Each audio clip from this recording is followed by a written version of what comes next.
Well, anyway, Khalid lifted the corner of his mouth and reached out to me. Then he lifted my chin with his long, clawed fingers. He examined me carefully. The more I look at you, the more I like you. He smiled wickedly and let me go. But why are you here in a place like this? I asked Khalid, looking him straight in the eye. He wouldn't kill me anyway, so I wanted to satisfy my curiosity. He may have choked me, but I knew he wouldn't kill someone he admitted was beautiful. I just came for a walk. He lied. Did you release the dark wolves? No, why would I? What does that mean? You said there were 4 of them. I did give them a gift, though. A gift? Yeah, Khalid just smirked. Then do you know that there are believers of Diego faith living in this forest? Of course. Khalid grinned, showing his teeth. This bastard, he doesn't care if the believers die or not. He had the same personality as the player of H saw. By the way, I think I saw the leader of the Dark Wolves heading to the village. Gift, leader, village. Don't tell me. Khalid released the barrier as if he read my expression. As soon as he did, the kids, Zane and even Cyril, who appeared with a thick staff, ran towards Khalid. Die, you pervert. Zane was especially furious. I quickly raised my hand to stop them. Wait, there's something more urgent than him. They all stopped at my command, but they still glared at Khalid with murderous eyes. Master, Master, are you okay? Master, are you okay? Hick, Master. The group that gathered around me all had worried faces, especially Cyril, who was about to cry. I'm fine, hurry to the village. As soon as I moved, they followed me. They still looked angry, but they quietly followed me. There was no point in fighting Khalid here anyway. He had suppressed us easily while wearing gold. If we were stubborn, we would lose our heads. See you later. I saw Khalid waving his hand at me, but I quickly turned away from him. That trash bastard. Master, are you really okay? Yeah, I'm fine. Kairos helped me. I tried to smile at them who were worried. That son of a bitch who won't even feel good if I chew him up. Kairos was still furious. Of course, I agreed with him completely. But Master, why are we going back to the village because of what that pervert said? Zane asked as he stuck to my side. I think he sent the leader of the Dark Wolves to the village. It made sense that the leader of the Dark Wolves had bypassed us and headed to the village if Khalid was involved. Geez, that perverted bastard would do something like that. Was it lucky that he let me go? Master, who is that strange man? Alpheus gritted his teeth and asked. Zane answered before me. He is Diego Faith's 5th apostle, Khalid. He is also known as the Madman. He has no hesitation in killing his own followers. That's why Khalid had bracelets on both wrists that restrained his power. They were gold from Diego. Then will he follow us? He looks like he wants to kill us. Cyril looked scared. I shook my head. Don't worry, he won't follow us. He said see you later, so he won't bother us for now. Let's speed up. I moved faster. Cartel village under the sunstone. The villagers who had been asleep were all gathered in one place because of the dark wolves that surrounded the village. Crack, the sunstone that had started to crack was about to break. It still maintained its light for now, but it didn't seem to last long. The people gathered under the sunstone shivered as they looked at it. The dark wolves surrounding the village seemed to mock them as they waited. Oh no, this is divine punishment. The elder who was with the villagers muttered, Diego has punished us for accepting others. It was a small mutter, but everyone heard it clearly since they were all together. The villagers wavered, and so did Kes. Punishment. Kes looked at the sky. The dark sky was like his heart. Is this really punishment? Is this our sin? And finally the sunstone lost its light. Kes closed his eyes tightly. God, Awuo Tilda, the howl of the dark wolves was heard. Then the sound of the beasts running followed. Please save us. At the last moment, Kes prayed to Kairos, not Diego. Did his wish come true? Squeak. The dark wolf that was running fiercely towards the villagers screamed. Kes opened his eyes without knowing. He saw the dark wolf that was running in front of him fall to the ground. An arrow had pierced through the body of the dark wolf. That was not the end. A boy with a small body flew from a distance. The boy's sword pierced through another dark wolf in one stroke, but there were still more dark wolves left. Flash. Before the dark wolves could attack the villagers, a huge barrier enveloped them. A boy with the same face as the sword-wielding boy emitted a pure white light and annihilated the dark wolves.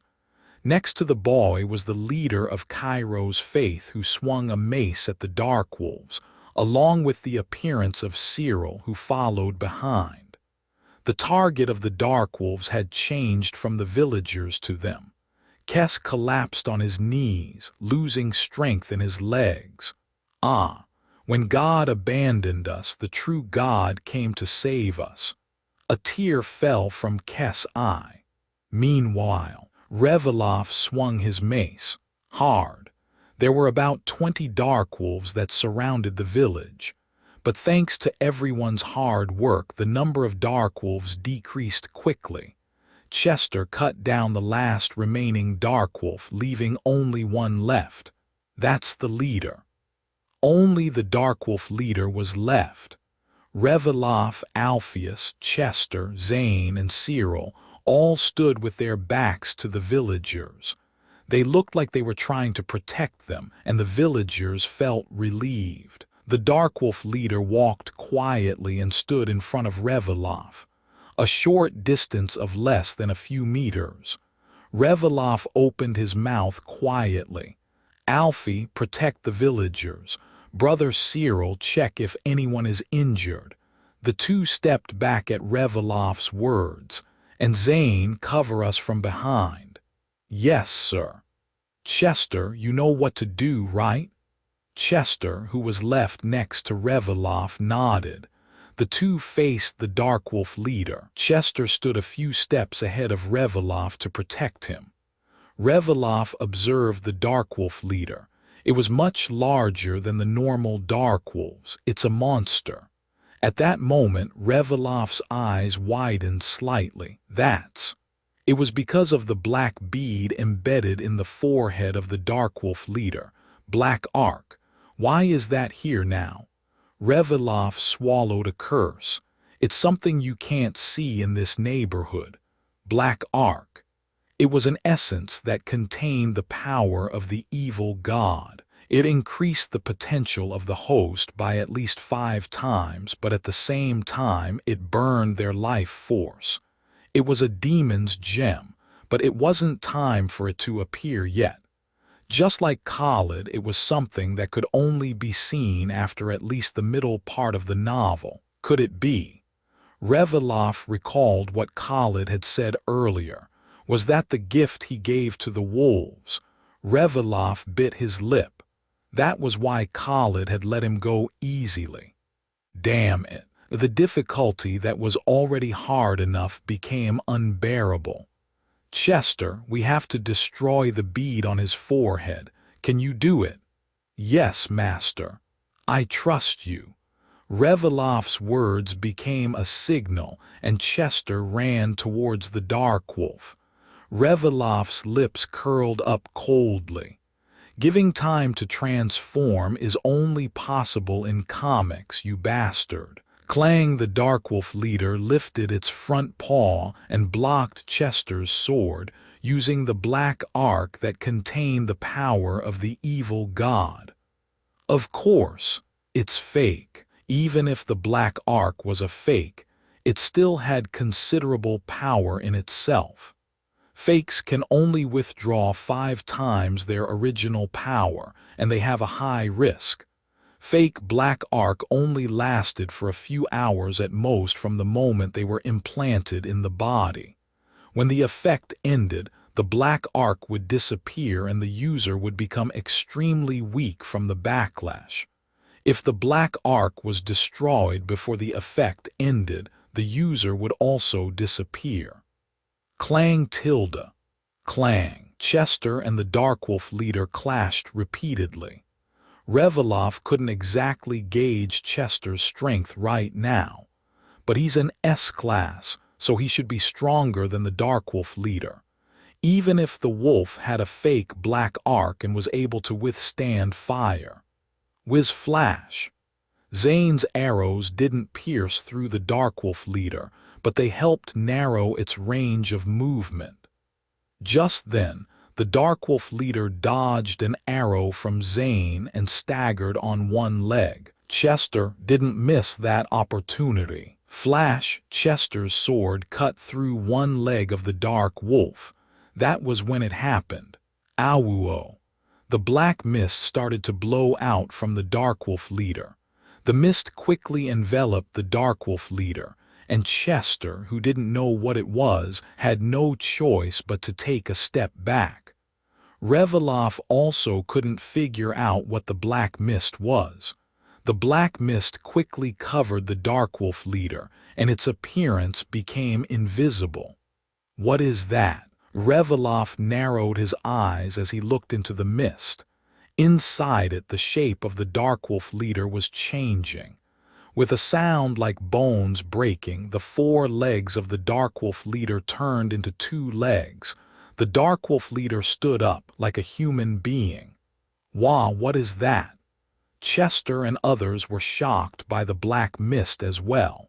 Then Reveloff shouted, "Zane, shoot!" Zane came to his senses at the urgent voice and started shooting arrows. Reveloff's lips twisted bitterly. That's one of those things you should never say in a fight. At the same time, crack. With a fierce roar, the black mist cleared completely, and what appeared was a complete werewolf, pulling out the arrows stuck in his body and walking out. Shit, is this the second phase? Reveloff bit his lip.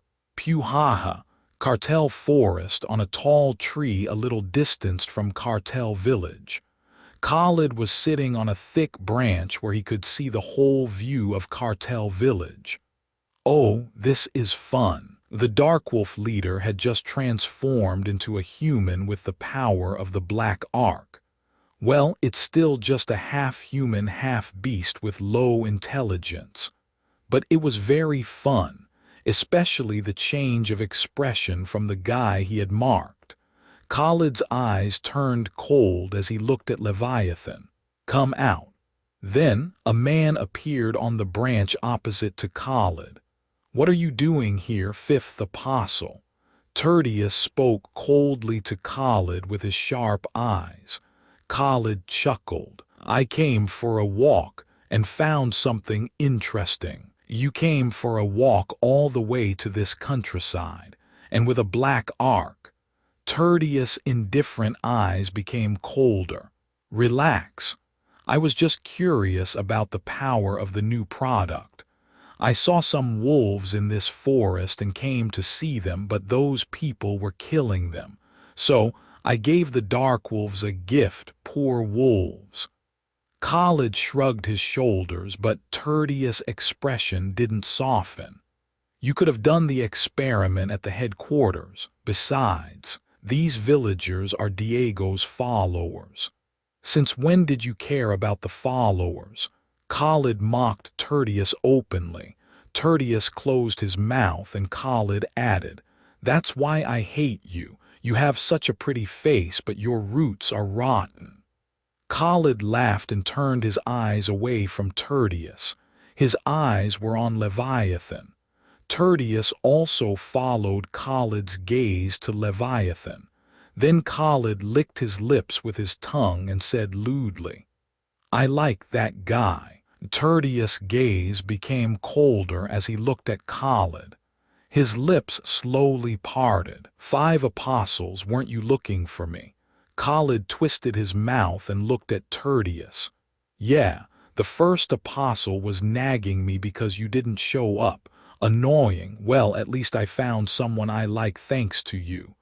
Khalid smiled innocently like a pure boy, but Tertius' expression didn't change much. "Then let's return." Khalid raised an eyebrow. "Already? It's getting interesting now. I've tamed those dogs." Khalid pointed at the cartel village with his finger. Tertius followed the hand with his eyes. He saw Leviathan's group confronting the humanized Darkwolf leader in Cartel Village. The young paladin of Cairo's faith charged at the Darkwolf leader, and Leviathan, who had a mace in his hand, also looked for an opening. They seemed to be aiming for the Black Ark, but their movements were clumsy. As Khalid said, they were very clumsy. Khalid laughed out loud. "Oh, really? That guy, you know, he has such poor skills, but he doesn't fear me at all." Khalid laughed until tears came out of his eyes. He wiped his eyes and his eyes sparkled again. Khalid's pupils reflected the moonlight and shone brightly. Tertius read madness in those eyes. "I heard that guy is the leader of a religion called Cairo's faith."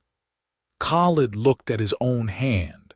He remembered the light that flowed out of Leviathan's body a few minutes ago. He pursed his lips. It was obvious that the strange power was the power of the Cairo's faith. "How about this 3rd apostle? You take care of Cairo's faith and bring him to me." Tertius knew better than anyone that Khalid's suggestion was sincere. He also knew very well that Khalid was persistent. Tertius' brows furrowed. What the hell was Leviathan doing attracting such a weird guy? He should have just stayed in Roval. Why did he come to this forest? Tertius swallowed a sigh and answered indifferently, "Don't move without Diego's order, unless you want to increase the divine punishment." Tusk, boring. Khalid pouted his lips, but Tertius ignored him. "Let's go back." At that, Khalid dusted off his seat and got up. In an instant, the 2 shadows disappeared into the darkness. I swallowed a dry saliva. It was not easy to catch the movements of the black werewolf who was quite fast in the dark village where the sunstone disappeared. Clang! The long claws of the Darkwolf leader and Chester's sword clashed again. Whenever there was a gap in the Darkwolf leader, I tried to intervene to remove the Black Ark, but it was not easy to withstand the power of the Darkwolf leader who had changed into a human form. I can feel the evil energy of the snake from that beast's forehead. He must be fighting with the power of the snake. Yes. The guy we met earlier gave him that gift to the Darkwolves. He's an apostle of Diego faith. I see. "Oh dear, are you okay?" Kairos asked with a worried tone. I didn't answer right away. I put my mace in my inventory and answered Kairos, "I have to try." I was useless in close combat anyway. Even if I trained with Fanatic, it was only to increase my stamina. I didn't have professional knowledge like Chester. Chester was not pushed back by the powerful power of the Darkwolf leader. Rather, he seemed to learn the movements of the Darkwolf leader as time passed. Wick-tilde-pod.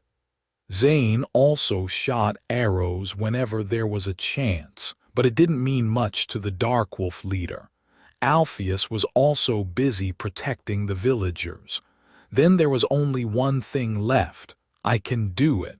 I clenched my fists and opened my mouth. "Chester, can you hold down that wolf's movements for a moment?" Clang! Chester was pushed back by the claws of the wolfman again. "I'll try." He looked determined as he fought with the werewolf. If there was a gap just for a moment, it wouldn't take long to defeat the Darkwolf leader. Then, Chester flew high into the air. He aimed at the head of the Darkwolf leader and swung his sword hard. The Darkwolf leader also read the attack and raised both arms, crossing his long claws to block it. Now, I immediately put my hands together and aimed at the Darkwolf leader. And then, I released my holy power. It was not like before when I shot with one hand, but I gathered all the holy power in my body with both hands. Although I felt like all the strength in my body was sucked out, the thickness of the holy power I released was twice as thick as before. Kraya! My holy power hit the forehead of the Darkwolf leader. Finally, crack, the black arc cracked and began to break. Well done, my child. I smiled and wiped the sweat on my forehead. No matter if it was a fake, it was still a bead that contained the power of an evil god. The power of an evil god and the power of Kairos were opposite forces, and what I used to break the black arc was pure holy power in itself. He couldn't withstand it. I had to use up most of the holy power I had, but Kraya, the Darkwolf leader with a broken black arc, roared. He swung his arms wildly, but the Darkwolf leader was already turning into black dust from his toes and disappearing. Feet, legs, torso, and finally face. The Darkwolf leader was gone. We survived.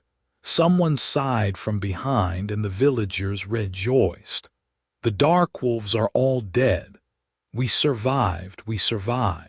I listened to their hopeful voices and wiped the sweat on my forehead. I'm exhausted. I wanted to sit down and rest right away, but I barely endured it for my dignity. Then my companions came to me. "Leader, you were so cool. You were awesome." Alpheus and Cyril were very happy. "Phew, that was hard. Good job, master." Zane said he hadn't used a bow for a long time and rubbed my shoulder. Chester was still standing in the same spot even though the battle was over. Somehow his back looked gloomy. I went straight to Chester and patted his shoulder. "Chester, good job, you did very well." "The leader." Chester looked up at me with moist eyes. "I'm sorry for making you step in. If I had been stronger, I could have defeated him faster." "Oh no, he was even worried about that." "No, Chessie, you fought really well. I could defeat him because you were there." "Leader." I hugged Chester, who was sobbing, and I stroked his round head. It wasn't that Chester was weak. Rather, Chester fought very well. A black arc that should have appeared in the mid-game appeared in what was almost a tutorial. The battle had to be difficult. If Kairos Faith's influence had been a little stronger, Chester would have won. So I had to expand Kairos Faith's influence as soon as possible. The power of the paladins, the holy power, and the origin are all from Kairos. All of these things become stronger in proportion to their faith, the power of Kairos. This damn game. I cursed the game in my mind as I let go of Chester from my arms. Then someone ran up to me. "Leader." It was Kess, the gatekeeper. "Thank you so much." Kess smiled brightly and bowed his head to me and Chester. "Thank you too, Knight." "No, thank you all." I put on a business smile. "It's nothing. I just did what I had to do." Then Kess and the villagers behind him looked moved. "Good." I started to talk. "Now all the Darkwolves in this forest are gone. The magic that the Darkwolf leader had cast on the forest must have disappeared too, so you can get out of this forest." Then Kess and the others choked up. "Oh, really?" Kess even shed tears. You have saved 16 villagers of the cartel village. I smiled happily as I saw the system window that appeared at the same time. Sub-quest Salvation 3. Savior of Cartel Village cleared. Sub-quest reward will be sent to your inventory. Good. Quest cleared. I opened my inventory right away and there were 5 shining lottery tickets in one slot.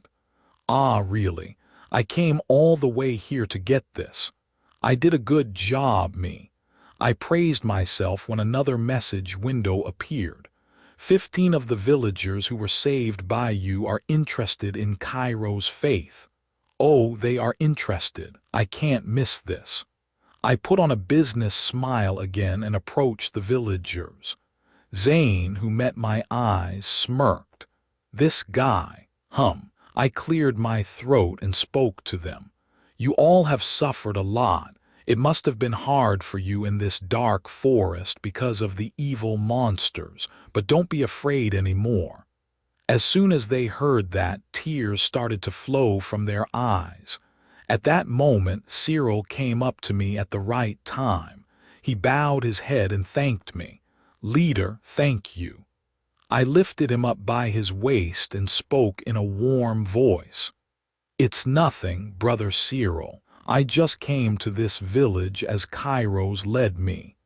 As I spoke, I glanced at their reactions. They looked happier, so it was obvious that they were hooked. I didn't give them a chance and attacked them with my words. Kairos loves everyone. Even if you walk a different path, Kairos will be with you. How can you express my heart so well? You are truly my first child. Yes, yes, that is me. Oh, Kairos, we were saved by him. Yeah, if Cyril hadn't prayed to Kairos, we would have been the Darkwolves' food without a fight. The people praised our achievements in their own ways. And then, 15 villagers of the cartel village became believers of Kairos' faith. I barely held back the smile that was about to reach my ears. Although it was a very small village with a very low population, 15 out of 16 became followers of the Kairos faith. The only one who couldn't accept Kairos faith was obviously the elder who was reddening alone. It's a shame that I couldn't persuade everyone, but what can I do? I did my best too.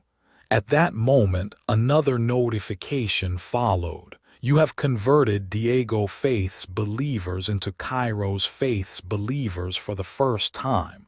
Caution. The evil god Diego may detect a slight change. What? My expression hardened without me realizing it. This was a warning message that I had never seen in the game. I remembered when I saved the people of Roval. They were not believers of the Rise's church, so this message did not appear. I reread the message. They gave me a warning, which meant they wanted me to be careful, but I was glad that it said may detect instead of detected. That meant it was still okay. It was something I had to do sooner or later anyway. To drive out Diego Faith, which occupied the continent. So, for me to survive, I couldn't be scared and back off. First, I had to finish things here. I managed my expression and showed both arms to the villagers. Our Kairos faith is always open. A Kairos faith temple will open soon in Roval of the Holden territory. So please visit us sometimes. The elder glared at me for openly recruiting believers, but he couldn't say anything.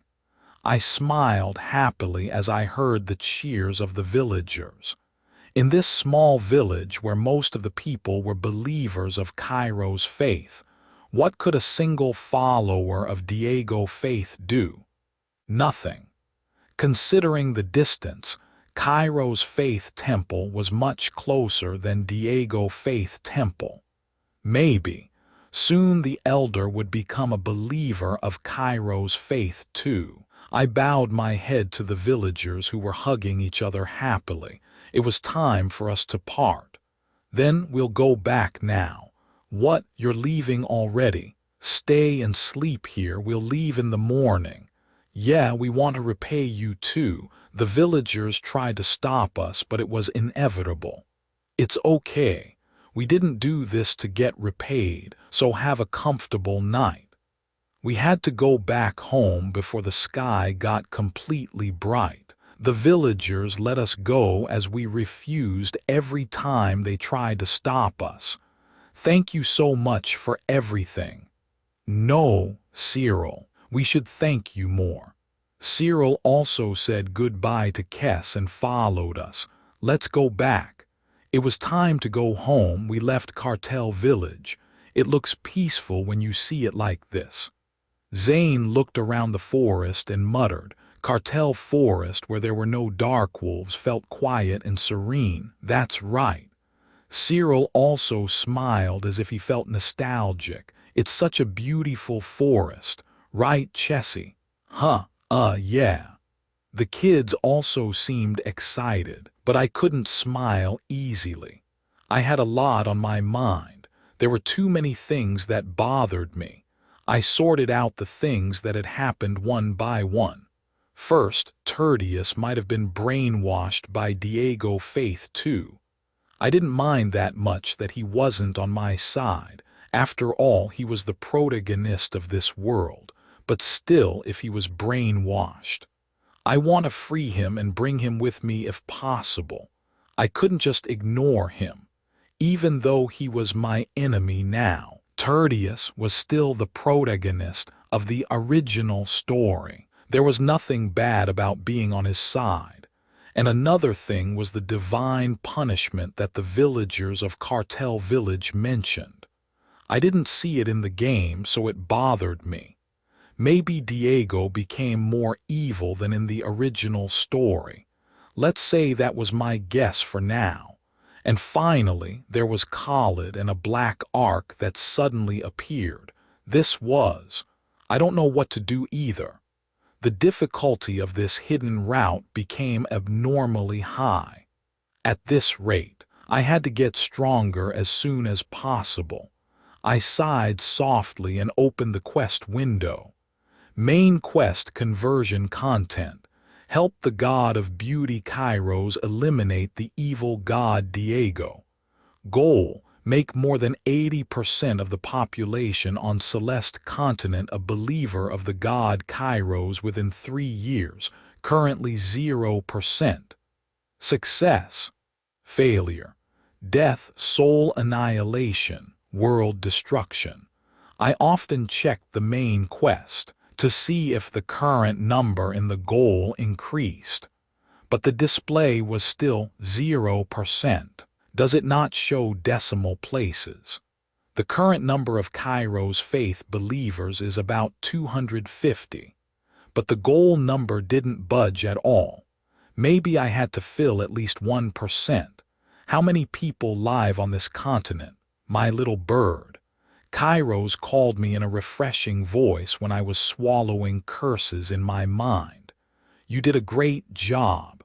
A really great job. You saved our believer and made the villagers a believer of Kairos faith too. I'm so happy. Yes, me too, I answered dryly. I still had a long way to go and it was daunting. But the feeling of helping people was not bad. My prediction was exactly right. I felt like I was on the brink of death. Of course, I could rest all day if I wanted to. But then they might suspect me now. Suspicion starts from a small spark, so I decided to endure one more day for caution. That fanatic bastard increased the intensity of the exercise, and my body was miserably crushed. Damn kid, can't you take it easy for a day? I cursed fanatic in my mind as I dragged my legs that hardly moved to my room. I tried using healing skills on myself, but they didn't get rid of all the fatigue. It seems that kid hates you. Kairos felt sorry for me who had been exercising all day. Right. It doesn't make sense at this intensity. Right, yeah. How dare he make my child suffer so much? Tusk.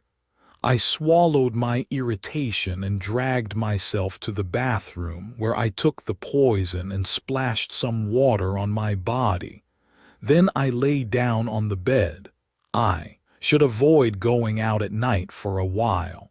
I need to recover from the fatigue and stick to the plan.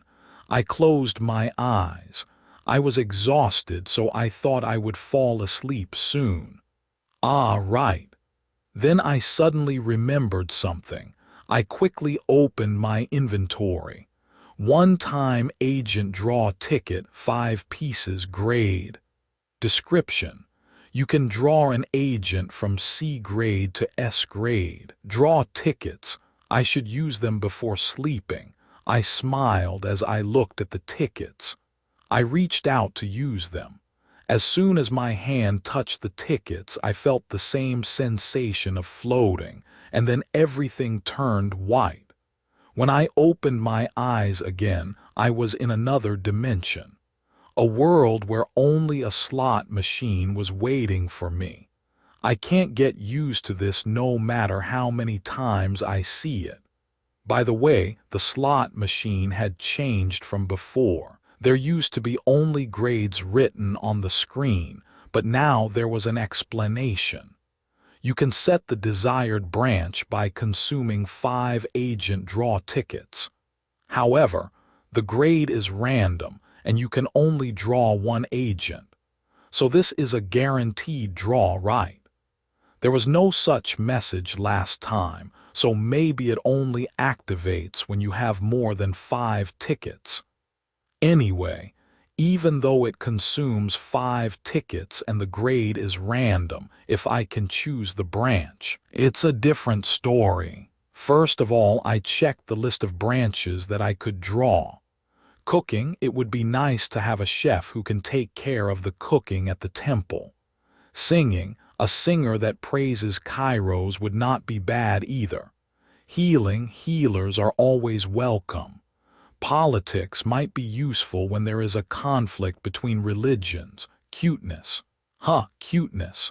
Why is this here? It's kind of tempting, but maybe I'll try it later when I have more tickets. As I was looking through the list, there was one branch that caught my eye.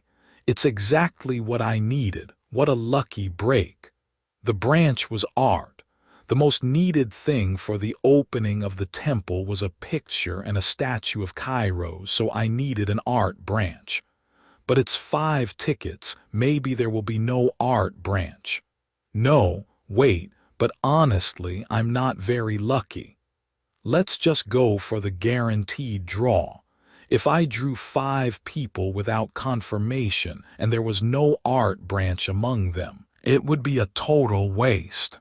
After thinking for a long time, I finally chose the art branch and pulled the lever. 5 agent draw tickets will be consumed. Ding ding ding, the slot machine started spinning with a flashy sound effect. As soon as that happened, I clasped my hands together and prayed. Please, please, an S grade. God, Buddha, no, Kairos, please. Bling bling bling. With all kinds of sound effects and flashes, the slot machine started to slow down. Thump, thump, thump. My heart was beating fast. CBAS, the alphabets were spinning rapidly and finally stopped, on an S. Woohoo! I roared with joy. I drew another S. I beat the 25% chance. Congratulations. You have drawn an S-grade agent. Confetti exploded and a congratulatory message appeared. The slot machine emitted light, and in an instant I was back on my bed, and in the same lying position as before. Wow, I really drew another S-grade. I kicked the blanket with joy. Then I felt someone moving next to me. When I turned my head, I saw my S-grade artist. The new arrival was Sasha, a cute girl with brown hair tied down on both sides who looked about the same age as Alpheus and Chester. She looked a bit tired, but she nodded her head when our eyes met. "Hello, leader. My name is Sasha." "Hi, Sasha. Nice to meet you. This girl is an S grade in the art branch." "Yay, oh my goodness, what a cute angel." Kairos was as happy as me.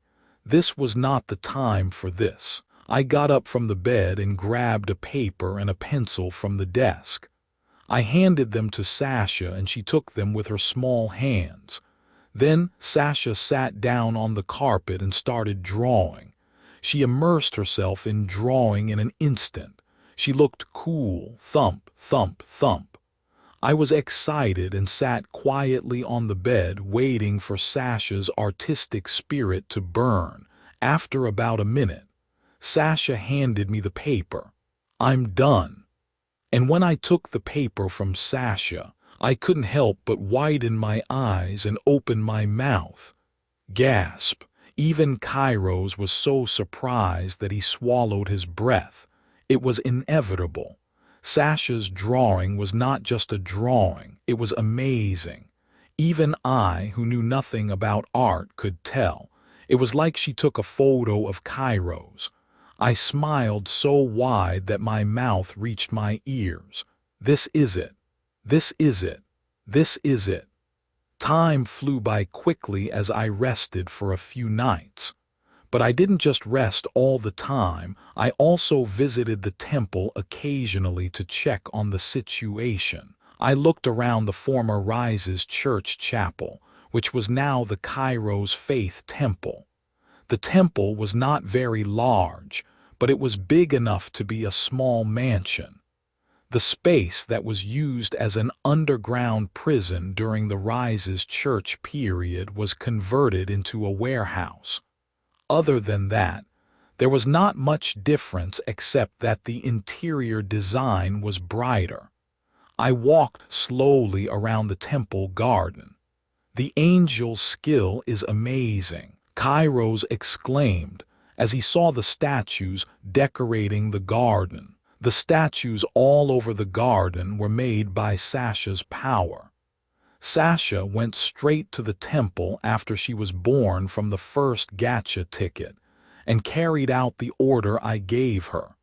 She showed her remarkable talent by creating paintings and statues of Kairos, and they were a huge hit. The paintings were like photographs, and especially the statues seemed alive. The statues in various places in the garden were shaped like animals and angels. Sasha said she made them as a warm-up before sculpting Kairos' statue, but they gave off a holy vibe, so I decided to use them as ornaments. After looking around the garden, I headed to the prayer room. When I opened the large wooden door that was closest to the temple entrance, I saw the prayer room. It was a spacious area that was used as a worship hall by the previous Rise's church, but it was now used as a prayer room by the Kairos Faith. I don't have any plans for worship yet. For the time being, I let the believers pray voluntarily and plan to do it later when more Kairos Faith believers joined. And in the prayer room, there was a statue that Sasha was working on with all her might. At the end of the spacious prayer room that could accommodate about 100 believers, behind the podium, Sasha was making a full-body statue of Kairos there. She said it was the same size as when Kairos manifested himself, which meant, wow, I couldn't help but open my mouth in awe. It looked like she had copied the real Kairos that I met once. How is it? Am I better or is the statue better? Did he expect me to answer that? Damn, Kairos is better, of course, of course. But our angel made a very similar statue to me. My answer seemed to please Kairos very much. Bang, bang. Meanwhile, the statue work was not finished yet. The sound of hammer and chisel hitting each other from somewhere in the middle of the statue. Sasha climbed up a ladder and carved Cairo's fingers. The child's carving skill was really delicate. Cairo's fingers felt like they could move at any moment. If she just paints some color on it, it would look like Cairo's really manifested himself. By the way, Cairo's was really handsome. I sighed softly and looked at Sasha, who was absorbed in her work, with a smile. Sasha, can I help you with anything? I can move heavy things for you anytime. No, what I learned about Sasha so far was that she was a quiet and slow-talking child, but a kind one. I praised Sasha and went back to the garden. Now all that was left was maybe some garden interior. It looked okay because of Sasha's statues, but I wanted to take care of the temple more. It would be nice if there was a fountain. I decided to do it later when more believers joined. Master. As I walked slowly around the garden, I heard a familiar voice. It was Cyril, who ran out of the building. You are here. Oh, Cyril told his parents that he wanted to be a priest of Cairo's faith a few days ago. Fortunately, his parents agreed happily. Brother Cyril, how have you been? Yes, I'm going to start training with Alpheus tomorrow. Really? Good luck. Cyril bowed his head and greeted me before leaving the temple. Actually, I wanted to give Cyril the position of priest right away. But Alpheus, who was the high priest, objected. No way, master. Brother Cyril needs to learn the rules of being a priest. How about you appoint him after he receives some training from me for a certain period of time? It sounded reasonable, so I agreed. Then Alpheus, who got a subordinate, was very happy. Had. A boyish shout came from the corner of the garden. It was Chester. After returning from the cartel forest, Chester devoted himself to training. I was glad that he seemed to have recovered his energy, but an S grade is training too. At this rate, Chester might become an SS grade later. By the way, Alpheus and Chester became friends quickly when Sasha, the new agent, came. Although Sasha was not talkative, Alpheus talked a lot and Chester answered well, so they balanced each other well. Master. As I was thinking about the children with a smile, I heard a familiar voice in my head. It was a communication from Zane. I have prepared the items you ordered at the store. He prepared them just in time. Okay, I'll be right there. Finally, tomorrow the temple will open. The sun was above their heads. The residents of Roval gathered in front of the yet-to-open Cairo's Faith temple door with high expectations. They had been waiting for this day ever since Cairo's Faith appeared in Roval. The long-awaited day finally became a reality, and the streets of Roval were like a festival.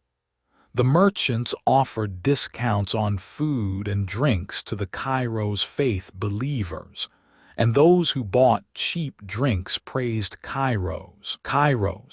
Roval was a place that was shunned by Ellen's citizens as a slum, but the atmosphere brightened up after Cairo's Faith came in.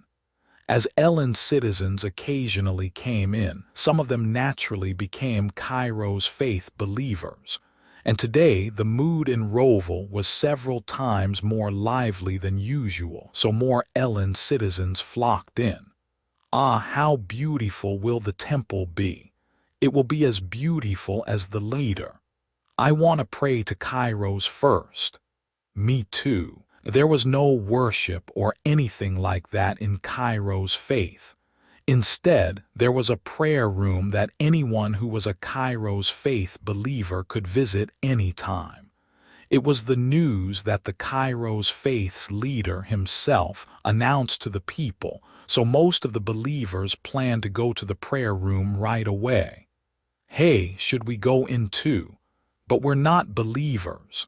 So what? They said everyone is welcome. Following the Roval citizens, even the Ellen citizens who came just to see, also lined up in front of the temple. As the people's mood rose, creaked the wooden door of the temple entrance, which was tightly closed, slowly began to open. Ooh, it's opening. As the wooden door opened to both sides, they saw who was opening it. Two boys with the same face and small stature. The two boys, Alpheus and Chester, smiled brightly as they saw the crowd gathered in front of the temple. And then there was one being standing in the middle. Welcome, everyone. The Kairos faith's leader, wearing a white uniform, greeted the believers with a kind face and open arms. Leader. Wow, it's the leader. The people cheered as they saw the Kairos faith's leader. Then they became silent as if the leader would say something more. The believers looked at the leader with expectant eyes, but for some reason the leader just smiled.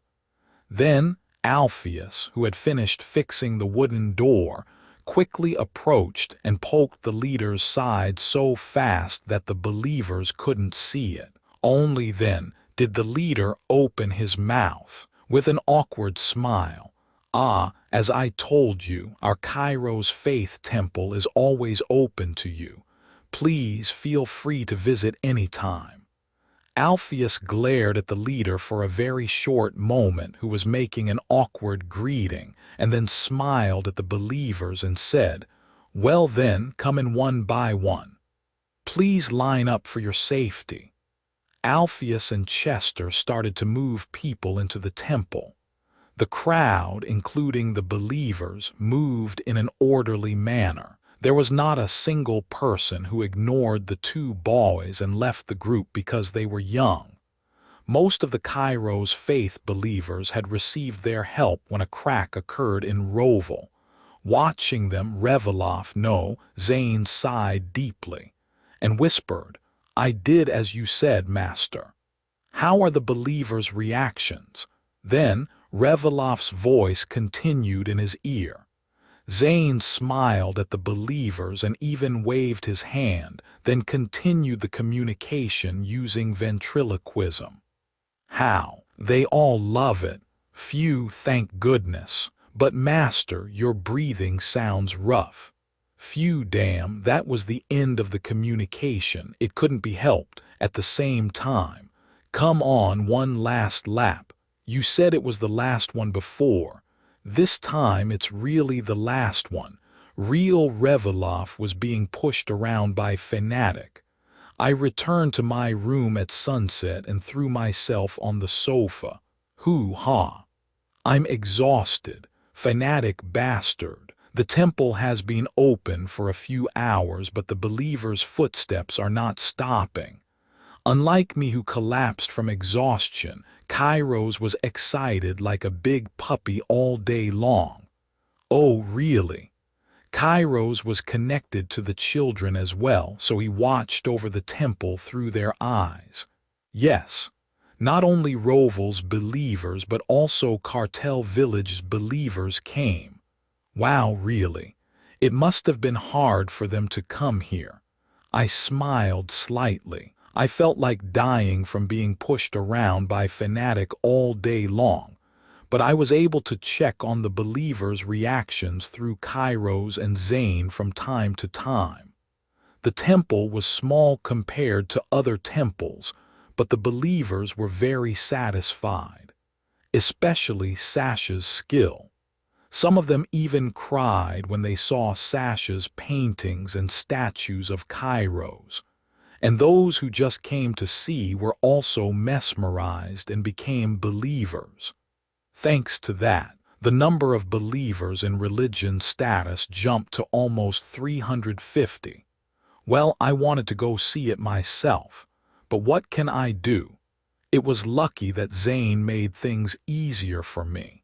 If I tell you how Zane came to imitate me, I have to recall yesterday's event. A day before, Reveloff went straight to Zane's store after receiving a call from him. He had already paid Zane money, so he just had to pick them up. As he entered the underground store, Zane greeted him with various bundles. "Welcome, customer." Zane smiled cheerfully and Reveloff's eyebrow twitched. "Really? Hey, I'm still a merchant here." Zane's words made Reveloff not answer. He just curled his lips, but his eyes were not smiling, seeing that Zane finally gave a proper answer. "I'm sorry, master. That's okay, these are them." Reveloff asked and Zane nodded his head. Reveloff immediately checked the various bundles, then his lips rose in satisfaction. "You're good at your job as expected of my subordinate." But then Zane's lips pouted. Night grass, water from the crescent moon pond, fern fruits, and so on. Reveloff checked the ingredients carefully and said to Zane after he gathered everything, "Wait here." "Where are you going?" Reveloff left the shop without answering and entered a deserted alley. Using the tools he had brought with him in his inventory, he crushed, chopped, and mixed the ingredients according to the ratio. In no time he had made a potion. Reveloff divided the potion into 5 small glass bottles. He put 4 of them in his inventory and returned to Zane with only 1. "Where did you go?" Zane's question was ignored again. It was because Reveloff handed him a bottle containing a thick black liquid. "What is this?" Zane asked with a slight frown. "Transformation potion." "What?" Reveloff answered casually, but Zane doubted his own ears and his eyes widened. Reveloff said calmly, "Why are you so surprised?" "How can I not be surprised? There were not many magicians and alchemists who could make mysterious potions. Therefore, magic-related items sold on the continent were very expensive, especially potions." "Did you make it yourself?" "Yes, but don't try to make it yourself just because you have those ingredients. You'll waste your money." Actually, he could try. Reveloff had only ordered 4 kinds of ingredients that were necessary for the transformation potion. The rest of what he bought was irrelevant, so experimenting with them would only result in wasting money, just as Reveloff had said. Zane sighed deeply under Reveloff's suspicious gaze and answered, "I won't. Don't you trust me?" "No." "Ah, really?" Reveloff laughed at Zane's exaggerated reaction. "By the way, who are you really? You don't seem like an ordinary nobleman." Zane asked with genuine curiosity. Reveloff just smiled and said nothing. "Never mind. Take this." "Huh, is this a gift for me?" For a moment, Zane's eyes sparkled with emotion. But Reveloff's eyes said, "Why would I give you a gift?" Zane sighed again and took out another large bag that he had prepared under his feet. "Don't tell me this has something to do with this." In the bag were a white robe, neat shoes, and a wig of the same color and hairstyle as Reveloff's hair. Reveloff nodded his head. "Tomorrow, you have to act as the leader of the Cairo's faith instead of me." Zane's mouth opened wide once again. Tomorrow is the day when Cairo's faith opens its temple. That's right. As you know, it's hard for me to get out during the day. If I want to leave the mansion during the day, I have to bring the knights with me. That's true. So you have to be my stand-in for a while. Zane rubbed his chin and pondered. Then Reveloff took out a money pouch from his pocket and put it on the table. "How about this?" Zane tried to hold back his laughter and checked the amount of money in the pouch. Then he hugged the pouch in his arms and grinned widely. That's too much to refuse. He finally accepted, and Revilov handed him something else. This is a fingernail. Do you know where to use it? Zane bit his lip and dipped the fingernail into the transformation potion he received from Revilov. He had no choice. He needed a part of the body of the person he wanted to transform into. That amount should last for about an hour, so use it when the temple opens. Show your face to as many believers as possible, and try to imitate me a little. Yes, yes, of course. Oh, and you know that it only changes your face and voice, right? You have to adjust your height yourself. Zane was about 7 centimeters taller than Revilov. As a result, Zane had to spend an hour with his knees slightly bent. Revilov said what he had to say regardless of Zane's gloomy expression. Then report to me from time to time tomorrow, and I'll lend you my glasses through the kids. Be careful with them. You can return them to the kids when you're done. You know what happens if you mess around with my glasses, right? Zane stiffened under Revilov's cold gaze. Yes, yes, I know. After hearing his answer, Revilov waved his hand casually and left the shop. After being left alone, Zane muttered to himself, "What a wicked master." Anyway, thanks to Zane, the first day of the temple opening went smoothly. Zane returned the glasses obediently, and Alpheus handed them to me through spatial movement. I checked them carefully in case there was any problem, but fortunately, there was no scratch on them. I headed to the temple at a time when the residents of Holden Mansion were asleep. I felt a new emotion when I saw the brightly opened door of the temple. The door of the temple would be open not only during the day, but also at night and dawn. There was no problem with security since I had Cairo's protection and the kids were staying there. I'm so happy that so many believers came today, even though it was the first day. Cairo's voice rings in my ear with a cheerful tone. It was understandable. The number of people who visited the temple today was really huge. It was safe to say that most of the Cairo's faith believers had stopped by the temple. Many of them who were not believers also became believers. That's good. I replied briefly to Cairo's admiration and looked around the space where people had stayed. I took a quick look at the garden and headed to the prayer room. Instead of going straight into the prayer room, I looked inside through a small window. Some believers were praying inside, even at this hour. They are really faithful children. There were some old people among the praying believers, but they all seemed like children to Cairo's. Then I entered inside through another entrance. "Leader, you're here. Leader, welcome." "Hello." Alpheus, Chester, and Sasha greeted me as they cleaned up. Inside, you guys worked hard. Zane, who had finished his work, had returned to the shop, and Cyril, who had received today's lesson, seemed to have already gone home. "I'll help you a little." I felt sorry for seeing them cleaning by themselves and reached for a broom, but Alpheus snatched it away quickly. "No, please rest, leader." Yes, we'll finish it soon anyway." Okay. The kids pushed me away and even kicked me out. Why were these little ones so strong? In the end, I was pushed by the kids and headed to the top of the temple. The kids also know that you work hard all day long. Do they? Yes. I told them that you are being pushed around by that fanatic kid. Cairo said it without malice, but my pride flew away. Damn it.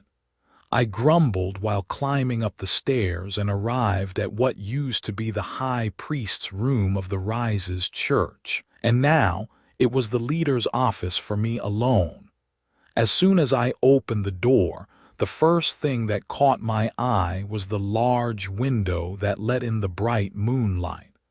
This is a sight to behold every time I see it.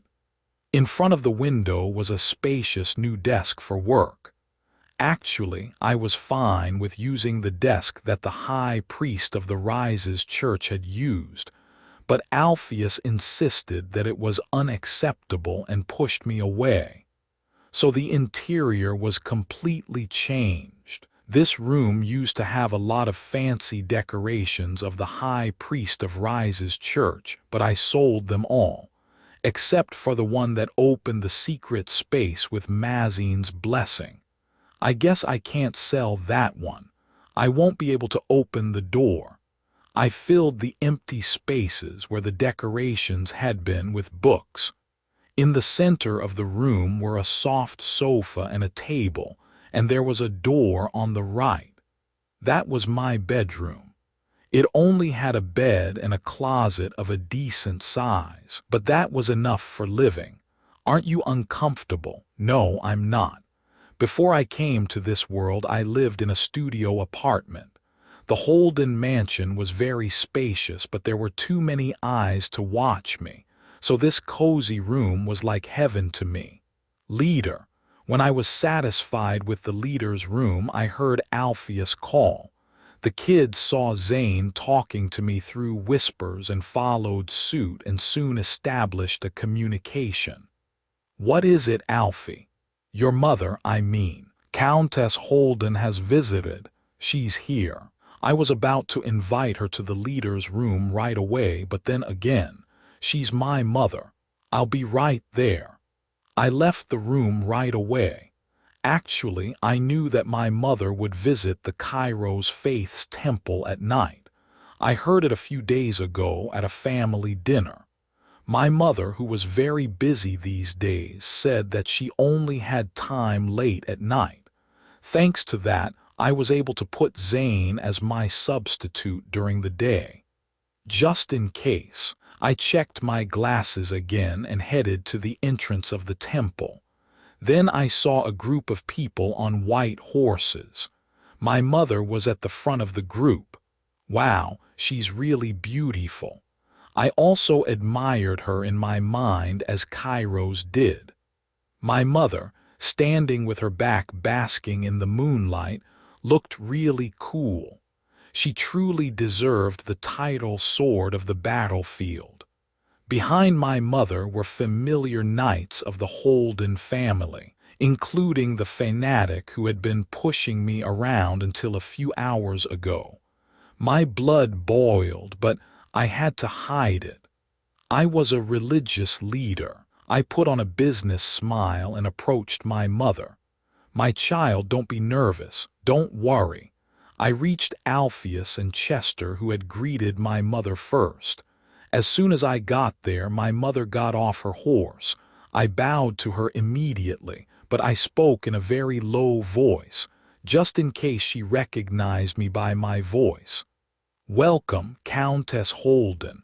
I am Leviathan, the leader of the Kairos Faith. I hated my naming sense, but it was too late to change it now. Then, my mother asked me for a handshake. Nice to meet you.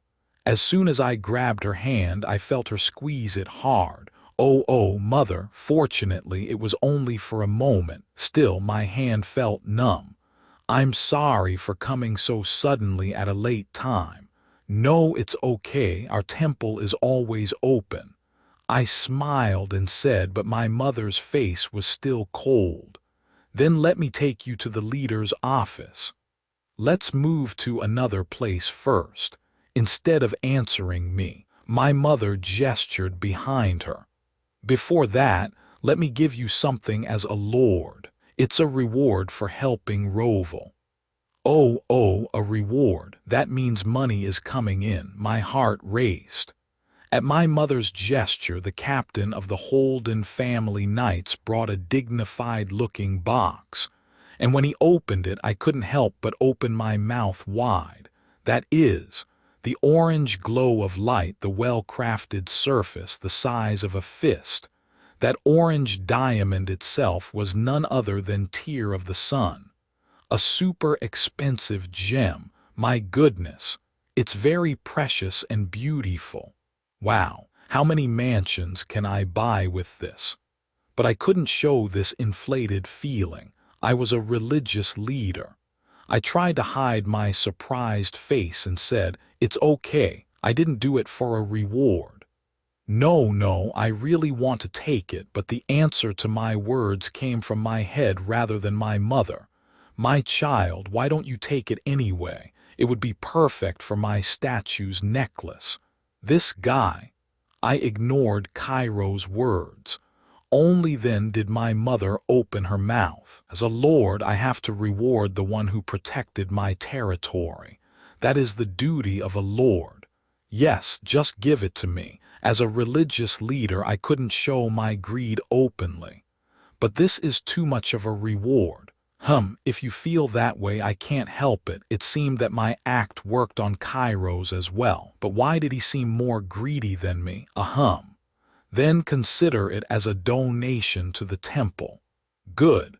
Yes, I understand. Hooray, wealth is accumulating. I cheered inwardly and gestured to Alpheus. He understood my intention and approached the Knight Commander to receive the Tear of the Sun. "Mother, thank you. I'll try to be filial even though it might not work out. Now, shall we go to your office?" My mother nodded her head as she asked. I didn't expect that my mother would be the first guest in my office. I could have received her in the reception room, but I wanted to show her my workplace. Of course, she wouldn't know. I smiled at my mother and sipped the tea. The tea that Alpheus brewed was more bitter than I expected. I should stop drinking it. Fortunately, it seemed to suit my mother's taste. She sat across from me and drank the tea with a straight posture. She looked very different from when I saw her at the mansion. The person I was facing now was not the mother who looked at Reveloff, but the Holden Countess who faced Leviathan, the leader of a new religion. She looks fierce. Kairos was scared by my mother's gaze. It was understandable, since my mother's eyes looked like spears trying to pierce me. If the person in front of me was not my mother, I would have felt goosebumps too. A suffocating silence filled the office, and the one who broke the silence first was my mother. "I don't have much time, so let me get straight to the point." Thump. I knew what she was going to say, but I felt nervous. "I still don't trust you, apart from the case with Cairo's faith." It was a fact that I already knew, so the impact was close to zero. Phew. But the reason why I came here is because Cairo's faith saved Roval. I want to know your true intentions. My true intentions. My mother handed me something. It was a transparent sphere with a red ruby floating inside. I knew what that sphere was. It was one of the expensive items made by alchemists called the Sphere of Truth. In other words, a lie detector. "Do you know what this is?" "Yes, of course." "Is it okay to use it?" "Sure." I gladly accepted and placed my palm on the sphere. The usage was similar to the lie detector that I saw in my previous life. When you answer the other person's question, there is no change in the sphere if it is true, and if it is false, the ruby inside rotates rapidly. The magic in the ruby reacts to the body and causes a change in the ruby, but I don't know the exact principle. "Wow, that's amazing," Kairos exclaimed as he watched. As I listened to Kairos' admiration, my mother began to ask questions. "Did you save Roval to harm its residents?" "No, there was no change in the sphere." "Is your purpose just conversion?" "Yes." That's how I can survive. There was no change in the sphere again. The questions continued after that.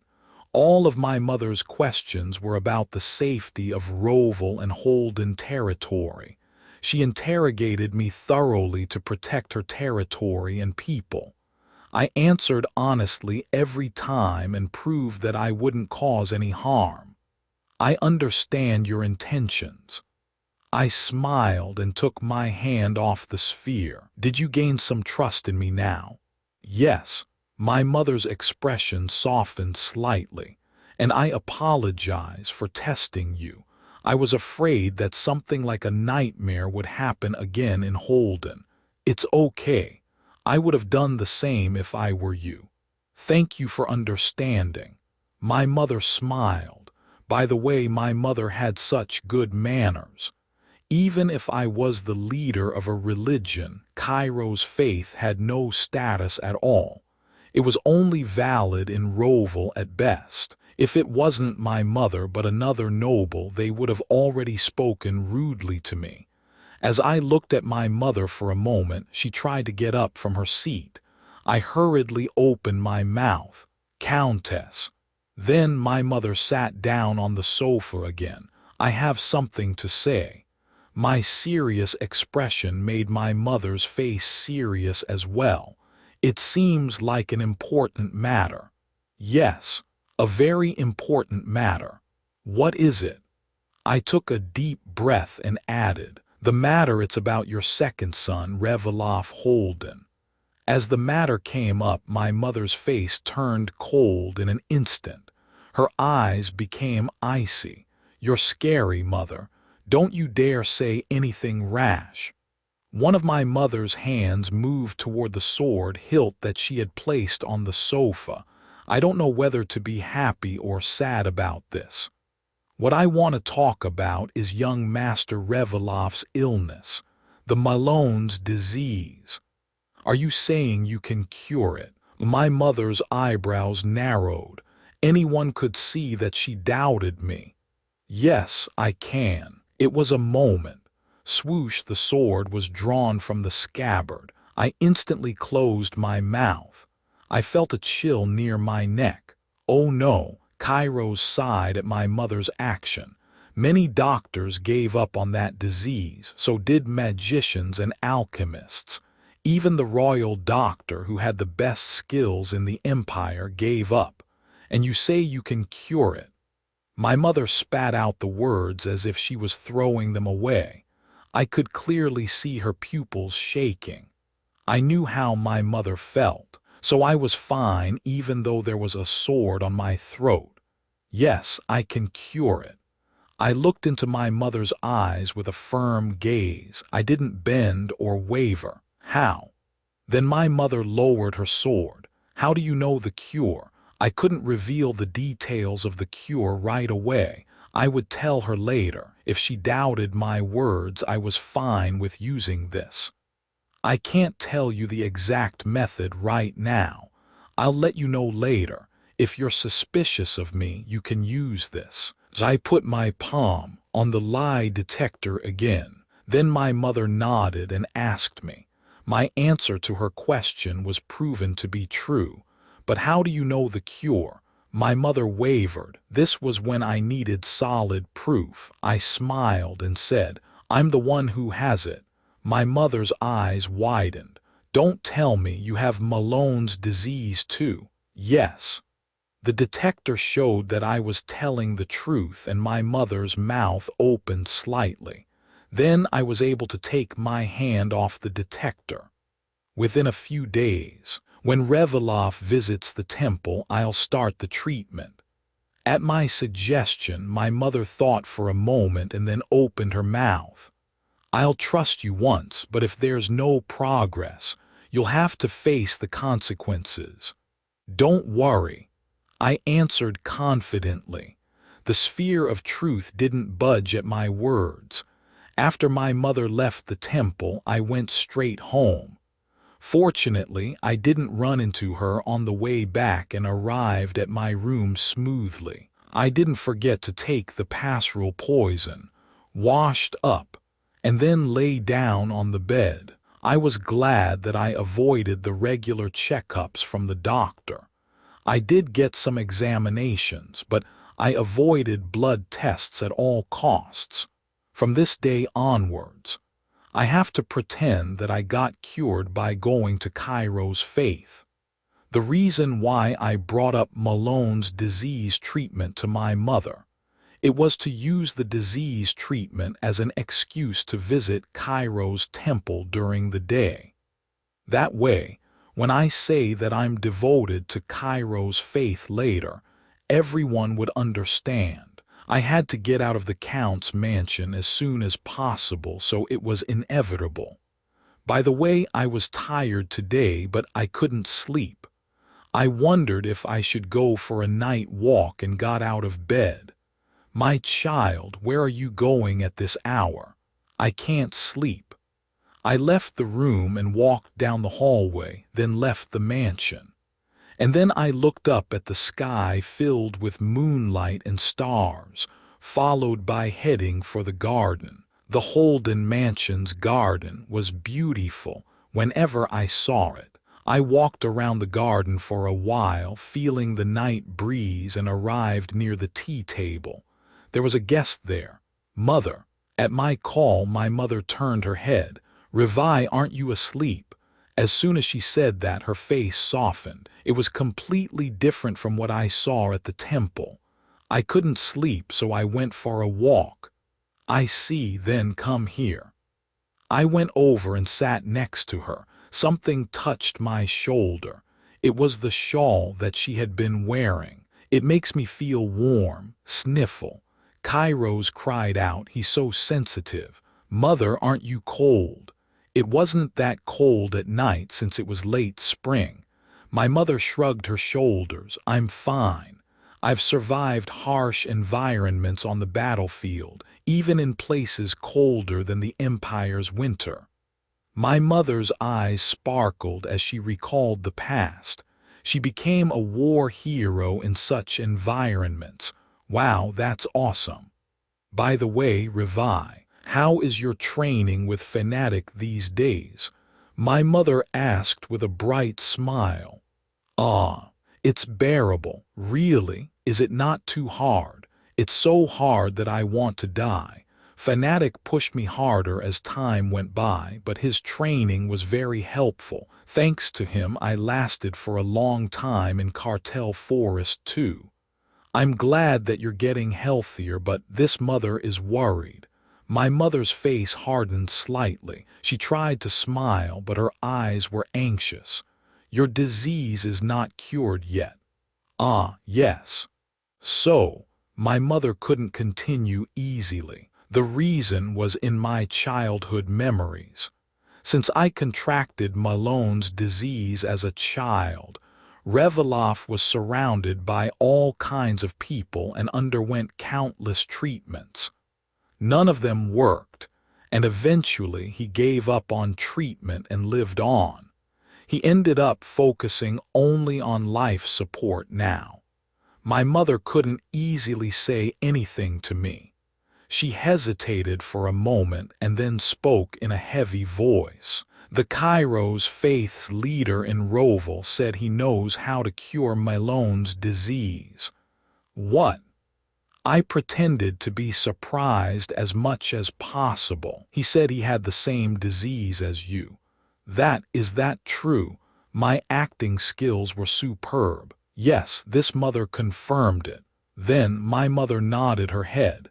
"Do you want to visit Cairo's temple and get treated? At least try it." "Yes, of course, if I can get rid of this disease." My heartfelt acting worked on my mother. She held my hand and looked at me with the warmest and kindest eyes. I felt guilty somehow. I had no choice but to act hopeful. "Okay, let's try it then." The next morning I prepared to go to Cairo's temple. But why is he here? "Revi, are you ready?" For some reason, Sevenus joined me. After finishing my conversation with my mother, I contacted Zane right away.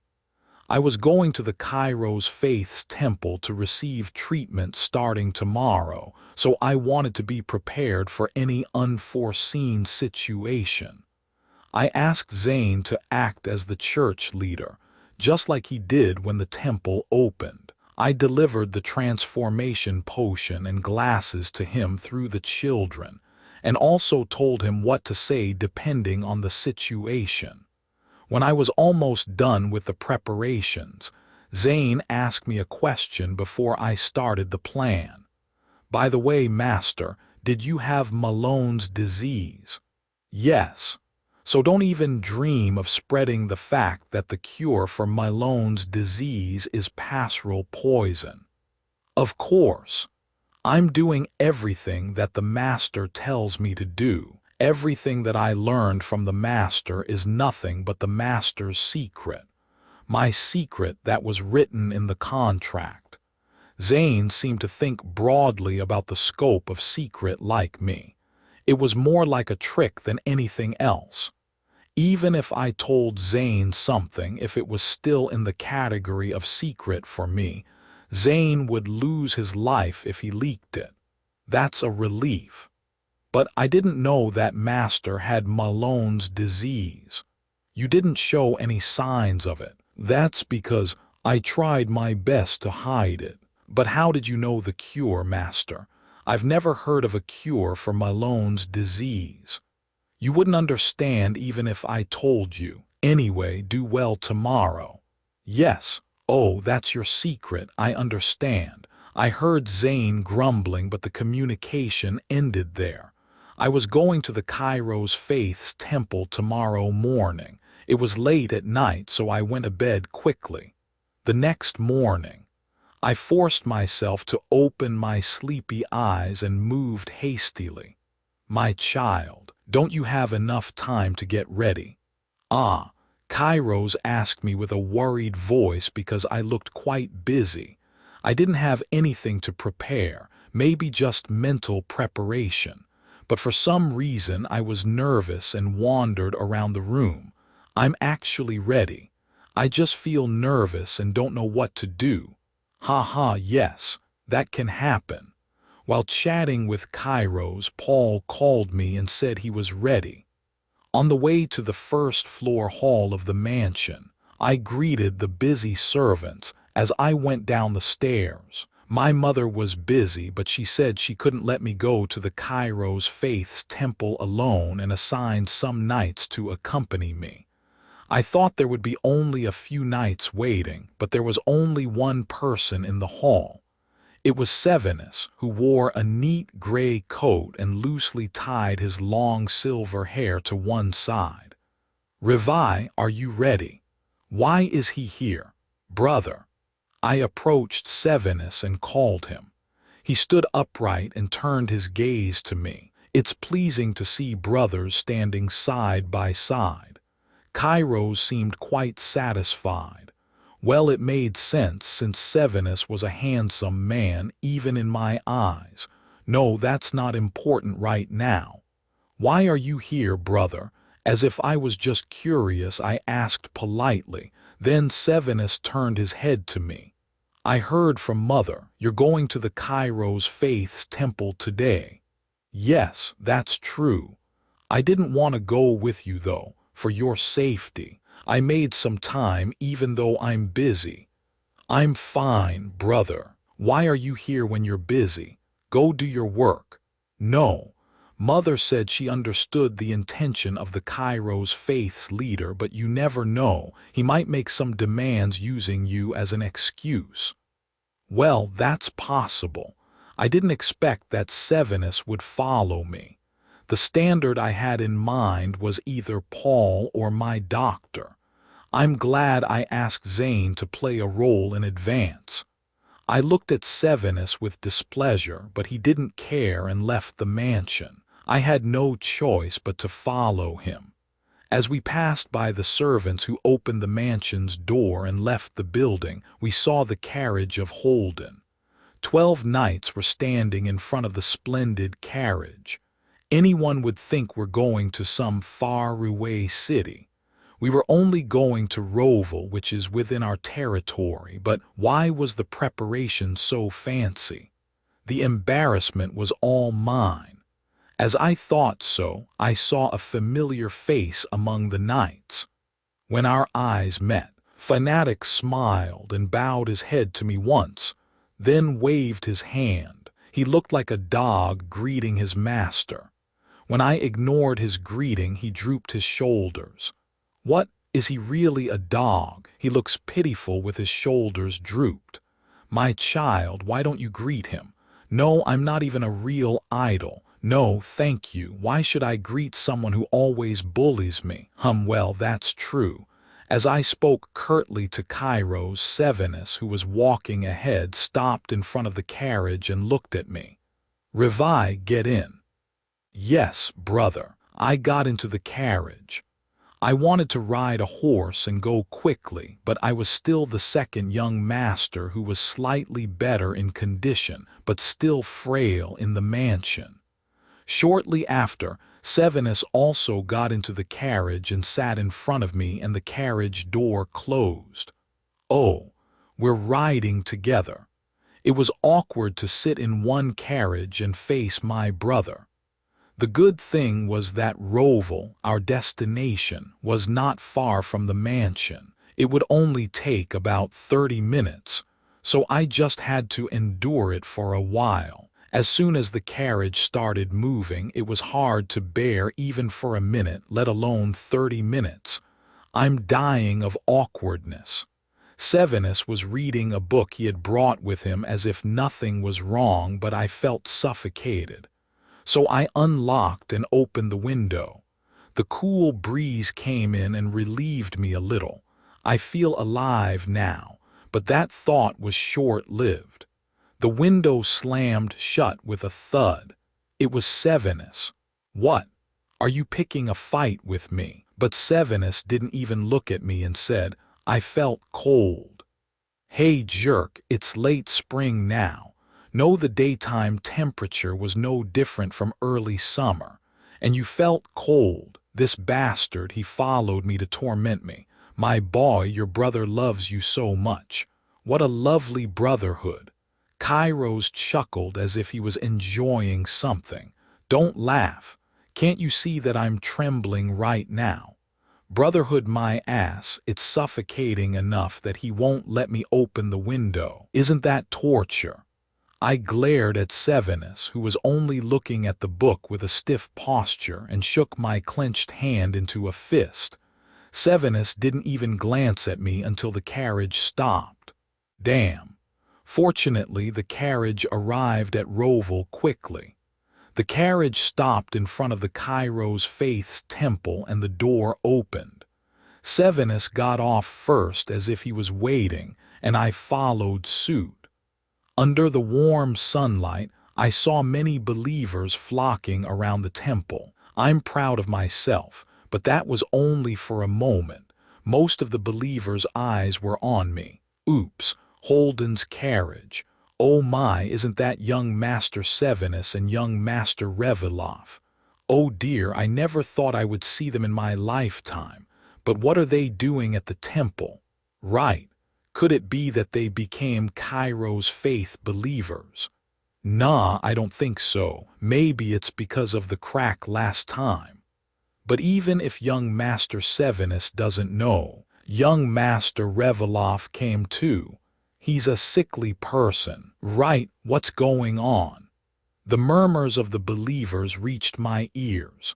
The knights were controlling them, but the noise only subsided a little and there was not much difference. How embarrassing. It was awkward to face the believers without glasses whom I had met with glasses before. Of course, they didn't recognize me. Welcome, brothers.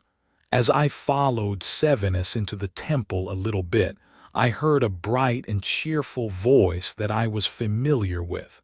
It was Alpheus who greeted us. Alpheus winked at me when our eyes met. What a cute guy. I've been waiting for you. I'm Alpheus, the high priest of Kairos Faith. Alpheus greeted me and Sevenus politely, but Sevenus' gaze at Alpheus was cold as ice. "Where is the leader? This rude bastard. Can't you at least return his greeting?" However, Alpheus didn't mind and answered, "The leader is waiting for you in the reception room. I'll show you the way." Sevenus didn't even reply, but fortunately, Alpheus didn't seem to care much. "Good boy, my son. Let's go, Revi." Somehow Sevenus looked at the temple as if it was a battlefield, but he didn't forget to take care of me. As we followed Alpheus into the temple, the knights followed us too. We headed to the reception room on the first floor of the temple with Alpheus' guidance. It was on the opposite side of the prayer room where most of the believers gathered, so it was quiet and not crowded. When we arrived at the reception room, Sevenus ordered the knights to wait nearby. "The leader is waiting for you inside." Alpheus finished his guidance and stepped back. Sevenus opened the door to the reception room and entered. I followed him in and was a bit surprised. Inside the spacious reception room, "Please come in, brothers. I'm Leviathan, the leader of Cairo's faith." The one who welcomed us. I felt strange when I saw myself in him. I quickly hid my surprised expression, but somehow I couldn't erase my awkward feeling. Is it because it's my first time meeting him in person? Not bad. It shows if you look closely. But that was only for a moment. As I looked at him more closely, I noticed some differences. First of all, his hairstyle. His hair was stiffer than my real hair. He was taller than me and his voice was lower too. Because of the effect of the transformation potion, my original voice would come out, but I told him to tone down his voice because Sevenus could recognize my voice. By the way, the effect of the relic glasses is really good. Even though I knew that his face was my face, I felt like denying it in my head.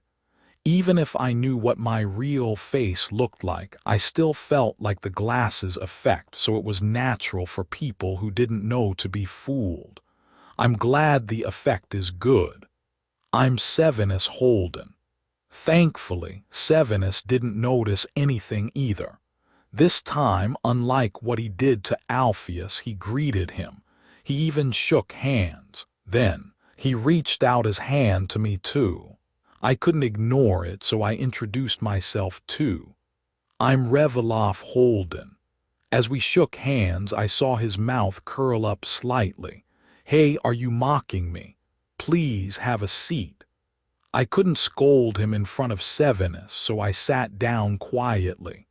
Sevenus and I sat across from him, but somehow I felt like the distance between me and Sevenus was closer than usual. I turned my head slightly and saw that Sevenus was looking at him with obvious wariness. "I don't have much time, so please treat him right away. He's in a hurry. First of all, there is something I need to tell you." He said what I had told him in advance yesterday. Then Sevenus' eyes became even colder. Zane was unfazed by Sevenus' glare. He looked like Zane the merchant. "The treatment is not over in one session. You may not know this, but the only way to cure Malone's disease is to expel the corpses of Malone worms from the patient's body completely." "So you mean, as you expected, you have to visit our temple until the Malone worms are expelled, as often as possible." Sebenus' brows furrowed. He clenched his lips and teeth. Seeing his reaction, I asked, "How often do you mean?" It would be best if you come every day." At that, Sevenus clenched his fist tightly. "Every day? Yes, that's right." Zane still had a smile on his lips. Sevenus glared at him and reluctantly loosened his fist. He seemed to want to observe him more. Then Zane rummaged through his clothes and said, "Let's start the treatment."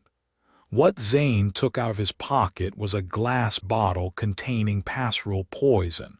Fortunately, Sevenus didn't seem to know what it was. "That's good. What is that?" "It's a medicine. Young Master Reveloff, please drink it." Zane handed me a glass bottle with 1 dose of pastoral poison prepared in advance. As I took it, my wrist was grabbed. "Brother," Sevenus' gaze was not on me, but on Zane. "What do you think this is, and tell him to drink it." His words were short and clear. "I told you, it's a medicine." Zane seemed a bit annoyed by Sevenus' sensitive attitude, but he still added with a smile, "I have already proven everything to the Countess. But if you don't want it, young Master Reveloff doesn't have to get treated." E/N. Zane is referring to Chapter 30, when the Countess used the Sphere of Truth, a lie detector, to interrogate Reveloff. Zane's attitude was like, "I don't care what you do, I have nothing to lose." Seeing this, Sevenus let go of me. He knew there was nothing he could do. Sevenus' eyes turned to me. He looked indifferent, but he cared about me. "He's still my family, right? Don't worry, brother." I tried to smile at him and drank the pastoral poison. As the poison went down my throat, something hot came back up. Cough. Blood flowed with a cough. It was much less than the first time I took pastoral poison. There was only a little bit of blood on my lips. The effort to take the poison on time was paid off. Unlike me, who was happy, Sevenus was startled to see the blood. Zane also looked a little surprised, but he wasn't too flustered because I had warned him beforehand. Sevenus hastily handed me his handkerchief with trembling hands. Then he got up from his seat and rushed to Zane. "What did you do?" Sevenus, who didn't know what was going on, grabbed Zane by the collar. "Oh no, my slave will be in trouble." I quickly wiped off the blood and ran to Sevenus. I grabbed his arm and shouted, "Brother, I'm fine." Sevenus, who was about to hit Zane with his fist, looked at me. His eyes widened a bit. "Revi, are you really okay?" "Yes, I really am. Look, I'm fine. I feel less tired than before." I acted as if I was perfectly healthy. Then Sevenus let go of Zane's collar. "Ha, you scared me." He sighed deeply and brushed his messy hair roughly. "I would have been scared too if I were him. Didn't I, too, freak out the first time you drank the poison? Ha ha, sorry." There was a brief silence in the reception room. Zane, who had been grabbed by the collar by Sevenus, fixed his clothes and cleared his throat. "Ahem, if you don't trust me, you can check with your doctor. Young Master Reveloff's condition should be healthier than before." Zane had regained his composure by now, but Sevenus was still glaring at him. "What did you feed Revi?" "Poison." Then Zane smiled faintly. "I can't tell you that." "What? A trade secret, shall we say? Ha, you call yourself a religious leader, but you are blinded by greed." Sevenus' eyes seemed to glow. I sighed inwardly. "Zane, do you have to provoke him so much?" "Well, he must be annoyed because he was grabbed by the collar." "No, that's not it. We plan to announce the cure for Malone's disease to the world. When young Master Reveloff's treatment is successfully completed, so that no one in the world suffers from this disease." Yes, that's what I want." But Sevenus' eyes were still irritated. "That sounds like you're experimenting on Revi." "Oh, that could be true. This is my mistake." I hurriedly called Sevenus. "Brother, I'm fine, whether I'm used or experimented on. I just want to be free from pain as soon as possible." Although Sevenus seems to hate the Cairo's faith right now, I had no choice. I didn't expect him to care for me so much. I haven't had any good memories with Sevenus, since he and the original Reveloff were very young in Reveloff's memory. We weren't on good terms, were we? If that's what you want, I understand. Fortunately, Sevenus' expression softened a bit at my words. Phew. I breathed a sigh of relief, and Sevenus asked Zane, "Is the treatment over for today?" He was back to being polite. He's really something.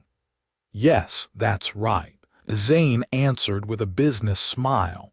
"Okay, we'll decide on the next treatment after we check your condition, Revi. Let's go, Revi." Sevenus pushed me out of the reception room by force. Thanks to him, I left the reception room without even greeting Zane. Sevenus didn't say a word until he got on the carriage. His mouth opened only after the carriage started moving. "Revi, are you really okay?" Sevenus asked in a sigh-like tone. "Yes, I am. It's easier to breathe than before." Of course, my condition wasn't improved solely by the pastoral poison. It was mostly thanks to Cairo's divine power becoming stronger, and also the physical training with Fanatic. Anyway, when I got to the mansion and got a blood test from the doctor, I would be able to know the progress of Malone's disease accurately. That's when I would make a precise judgment. "All right, I see." Sevenus closed his mouth tightly afterward. As soon as the carriage arrived at the mansion, Sevenus went to find the doctor. I returned to my room after receiving Paul's greeting. I lay down on the bed right away. It would take some time for Dr. Frank, the Holden family's doctor, to arrive. I planned to roll around in my room until then. "Master." As soon as I lay down comfortably, Zane contacted me. "What is it?" "It's about your brother, sir. I thought I was going to die from suffocation because of my collar that he grabbed earlier. No matter how angry he is this how a knight should behave?" Zane grumbled. It sounded like he wanted me to compensate him for his injury. "Ugh, fine, I'll give you more allowance.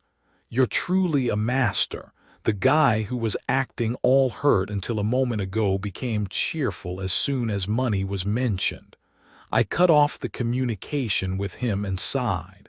"Ugh, this money grubber. He always talks about money, money, money whenever something happens." The good thing was that I had a lot of wealth. Reveloff's personal assets were considerable. As I was weak since childhood, I saved up all my pocket money and had a lot of assets. If I had to compare, it would be more than what Cairo's faith owned. Well, I was still the second son of a noble family, so I had to have this much. Knock, knock. With a knocking sound, the door opened. Sevenus and Dr. Frank came in. Dr. Frank had a warm impression, and he was sweating as if he had just run. He must have heard the story from Sevenus on his way here. As soon as he entered and greeted me, he came to my side and made me sit down while starting his job. "Then, I'll draw your blood, young master." A blood drawing tool with a sharp needle appeared from Dr. Frank's bag. "Ouch, that must hurt." Kairos groaned as if he was more hurt than me. "I can't stand to watch this. Why is he overreacting more than the person involved?" "I'm fine." Meanwhile, the blood drawing process was over. "The result will come out in about an hour." Dr. Frank wiped the sweat on his forehead and hurried out of the room with my blood. Sevenus watched the process and looked at me for a while before leaving the room. Knock, knock. The knocking sound woke me up. When did I fall asleep? Yes. I cleared my throat and answered. Sevenus came in. "Revi, were you sleeping?" "Yes, yes." Unlike me, who was calm, Sevenus looked very tense. At that moment, another knock sound was heard and Dr. Frank came in. He ran hastily like before and shouted, young master." Dr. Frank opened his eyes wide and shouted. It worked. Dr. Frank's eyes were filled with emotion as he said that in one breath. Sevenus staggered. His legs seemed to have lost strength. I already knew this fact, but I pretended to be happy and acted. Really? Yes, it is. The Malone worms have moved much less than before, and your body's nutrients have increased noticeably. Then Dr. Frank continued his explanation. It was hard to understand because it was mixed with the Empire's medical knowledge, but anyway, it meant that my condition got better. Just in case, I tested each drawn blood with magic tool, but they all showed the same reaction. The diagnosis in this world was done using magic items, so there was almost no misdiagnosis. This is nothing less than a discovery of the century. Dr. Frank shed tears and rejoiced, and Sevenus looked relieved next to him. "Phew, I'm really glad." He said that and put his hand on my shoulder. But somehow Sevenus' eyes seemed moist. Could it be he's crying? After Dr. Frank left, there was a lively atmosphere in the mansion. It was because there was finally a breakthrough in my disease. Dr. Frank asked me and Sevenus what had happened, but we didn't open our mouths. It would be announced to the world in the name of Cairo's faith later. Dr. Frank was very curious, but he had to leave. Besides, pastoral poison is a substance that can't be detected by blood anyway. There was no risk of the treatment being leaked. Anyway, when there was hope that I could get better, the servants of the mansion were very happy, especially Paul, who cried like a waterfall. The servants were happy as if it was their own business. That's how it was late at night. When I was resting comfortably in my room, someone burst into the room with the door wide open. The ones who came to see me were my mother and Sevenus. As soon as she opened the door, my mother ran towards me. Surprised, I sat up from the bed. Then, my mother hugged me tightly. Revi. I was having a relaxing day thanks to Fanatic, who gave me a break from training because it was a joyful day. Revi, my son, my baby. I was startled by my mother, who suddenly came in and embraced me, but I returned the hug, feeling the warmth of her arms. Then I felt one of my shoulders getting wet. At the same time, I saw my mother's body trembling slightly in her uniform. My mother looked at me with tears in her eyes. I'm so glad, my baby." "Mother." My mother raised her shaking hand and caressed my cheek. Seeing her like that, I suddenly thought, this is what it feels like to have a mother. In my previous life, I was an orphan, so this was the first time I felt this emotion. Sniffle, wah. However, the moment was ruined by Kairos, who cried like an idiot. My mother caressed my face and hugged me again. "Mother, thank you." I didn't know why, but I wanted to say that. "No, thank you, for enduring all this time, for holding on." Suddenly, I couldn't answer my mother's words. It felt like there was a thorn in my throat. It was because I wasn't the real Revilov. I'm sorry. I internally swallowed my apology and looked away. Then I met Sevenus' eyes, who was standing by the door. Sevenus had reddened eyes, both when he heard the results from Dr. Frank and right now. He looked cold on the outside, but he didn't seem to be a bad person. I had to watch the tears of my mother and Sevenus for a while. In the darkness where I couldn't see even an inch ahead, I was there, in a space with no end. Then at some point I saw a faint light. I ran towards it. It felt like I had to do that. I ran along the path of light and kept running until everything became bright. Revi, come here. Two people appeared, my mother and father. I ran towards them, who reached out their hands to me. I tripped over my feet and fell, but they waited for me with smiles. I stretched out my short legs and ran hard. And finally, when I was in their arms, it's warm, warm. Everything went dark. Once again, nothing was visible. What followed after was a sharp pain. It was hard to breathe, and I felt like my whole body was being crushed. Revi, my baby, I'm sorry, Revi. My mother and father, who were smiling brightly before, were now shedding tears. I reached out my tiny hand and wiped their tears away. Then their tears became thicker. And again, pain followed. At the same time, Herc. I woke up from sleep. Ha ha, I gasped for air. My forehead and back were damp as if I had sweated a lot. I didn't even think of wiping the sweat off. I just sat there blankly. What was that dream? The vivid pain that I felt until just now had disappeared. I'm sure it hurts, but it didn't hurt anymore. Did I have a nightmare? I took a deep breath and exhaled. The dream was too realistic. The scene that I just saw before was the real Revelov's childhood. But the dream felt too real. I felt an indescribable emotion. Slowly, I wiped the sweat on my forehead with my hand. It must have been caused by the tears of my mother and Sevenus from a few hours ago that I had this strange dream. For a moment then, I unknowingly felt like I was the real Revelov.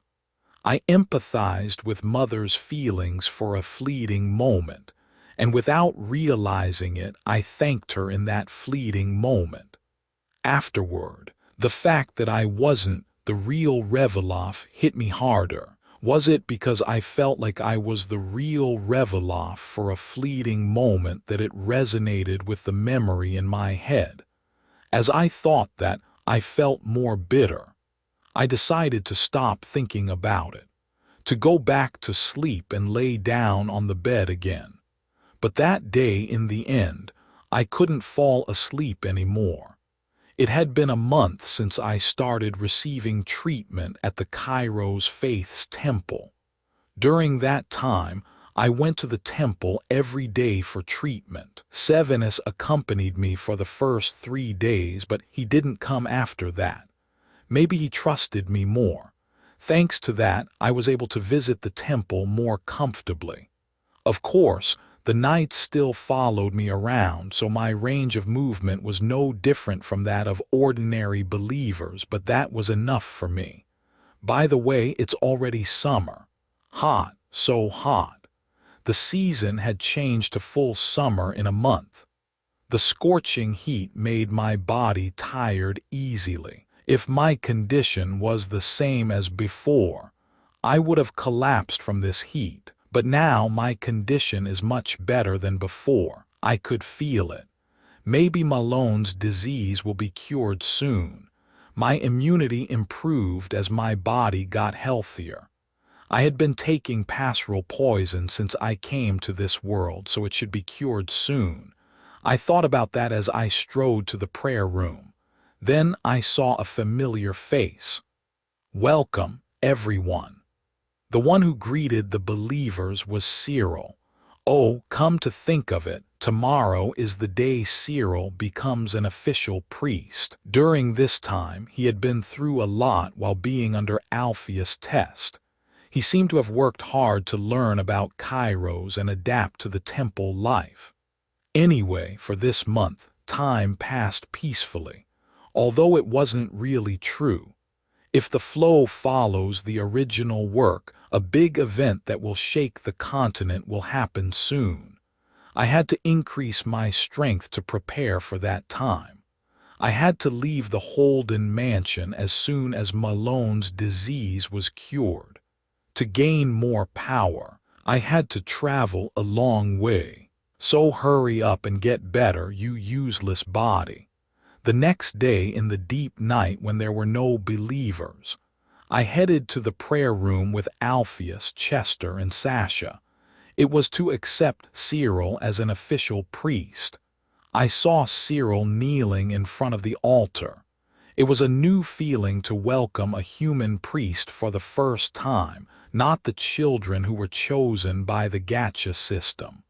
I opened my mouth with a pleased look at Cyril.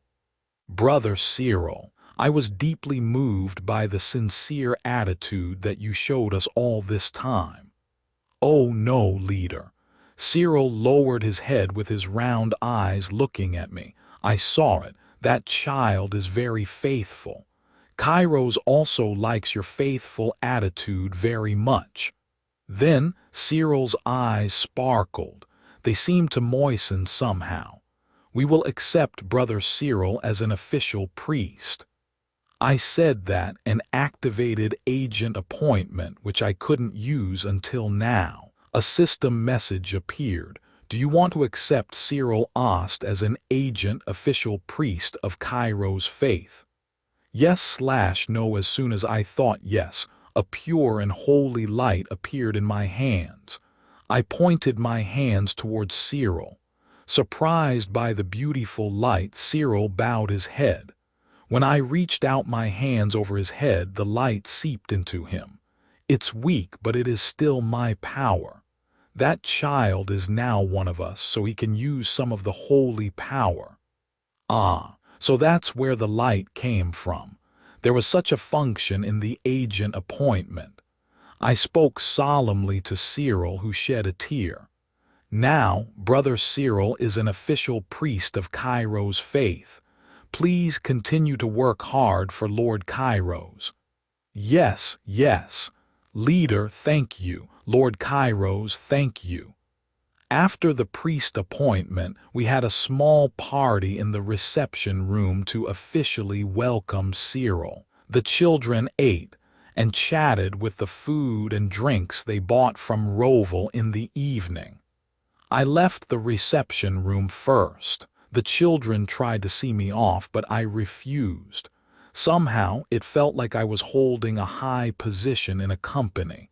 I felt a strange feeling and headed to the office. Then Zane, who was initially sitting on the sofa, got up quickly when he saw me. Master, you are here. Yeah, why do you look happy today? It's because of the servant, no brother, who joined us. Priest Cyril, come to think of it, he became an official priest today. He's pitiful, but he was nice. Pitiful, more than you, my direct slave. I smiled and countered him. Zane pouted his lips. Why are you picking a fight when you can't even get your money back? So what about the thing I asked you to find out? Of course I found it. I sat down opposite Zane and asked him. Then Zane straightened his chest and spoke confidently. As you said, there is a clash between orcs and goblins on Bayon Mountain. Really? Yes. According to rumors, there is a treasure on Bayon Mountain and they are fighting to claim it. My lips curled up involuntarily. The treasure was what I was aiming for. But there is one thing that bothers me. Zane's eyes, which were playful until now, became cold. Sensing something bad, I also asked him quietly, what is it? I'm not sure, but it seems that an agent of Diego Faith often visits that area. I bit my lip. An agent of Diego Faith? Don't tell me. I don't have the exact information, but my guess is that he is one of the apostles. Damn it. I brushed back my messy hair. Do you know who he is? Zane shook his head with a bitter face. I can't search that far. It's not even certain that he is a real apostle. Even if an apostle appeared, I couldn't give up on the treasure. Well done. I praised Zane with a smile on my lips. It was amazing that he collected this much information in the first place. The distance between Bayon Mountain and Holden territory was quite far. So, when are you going to leave? Look at this guy. You asked me to get the information on Bayon Mountain because you want to get the treasure, right? He's quick-witted. I'll go as soon as I get better. Ah, can I prepare too? I grinned. Of course.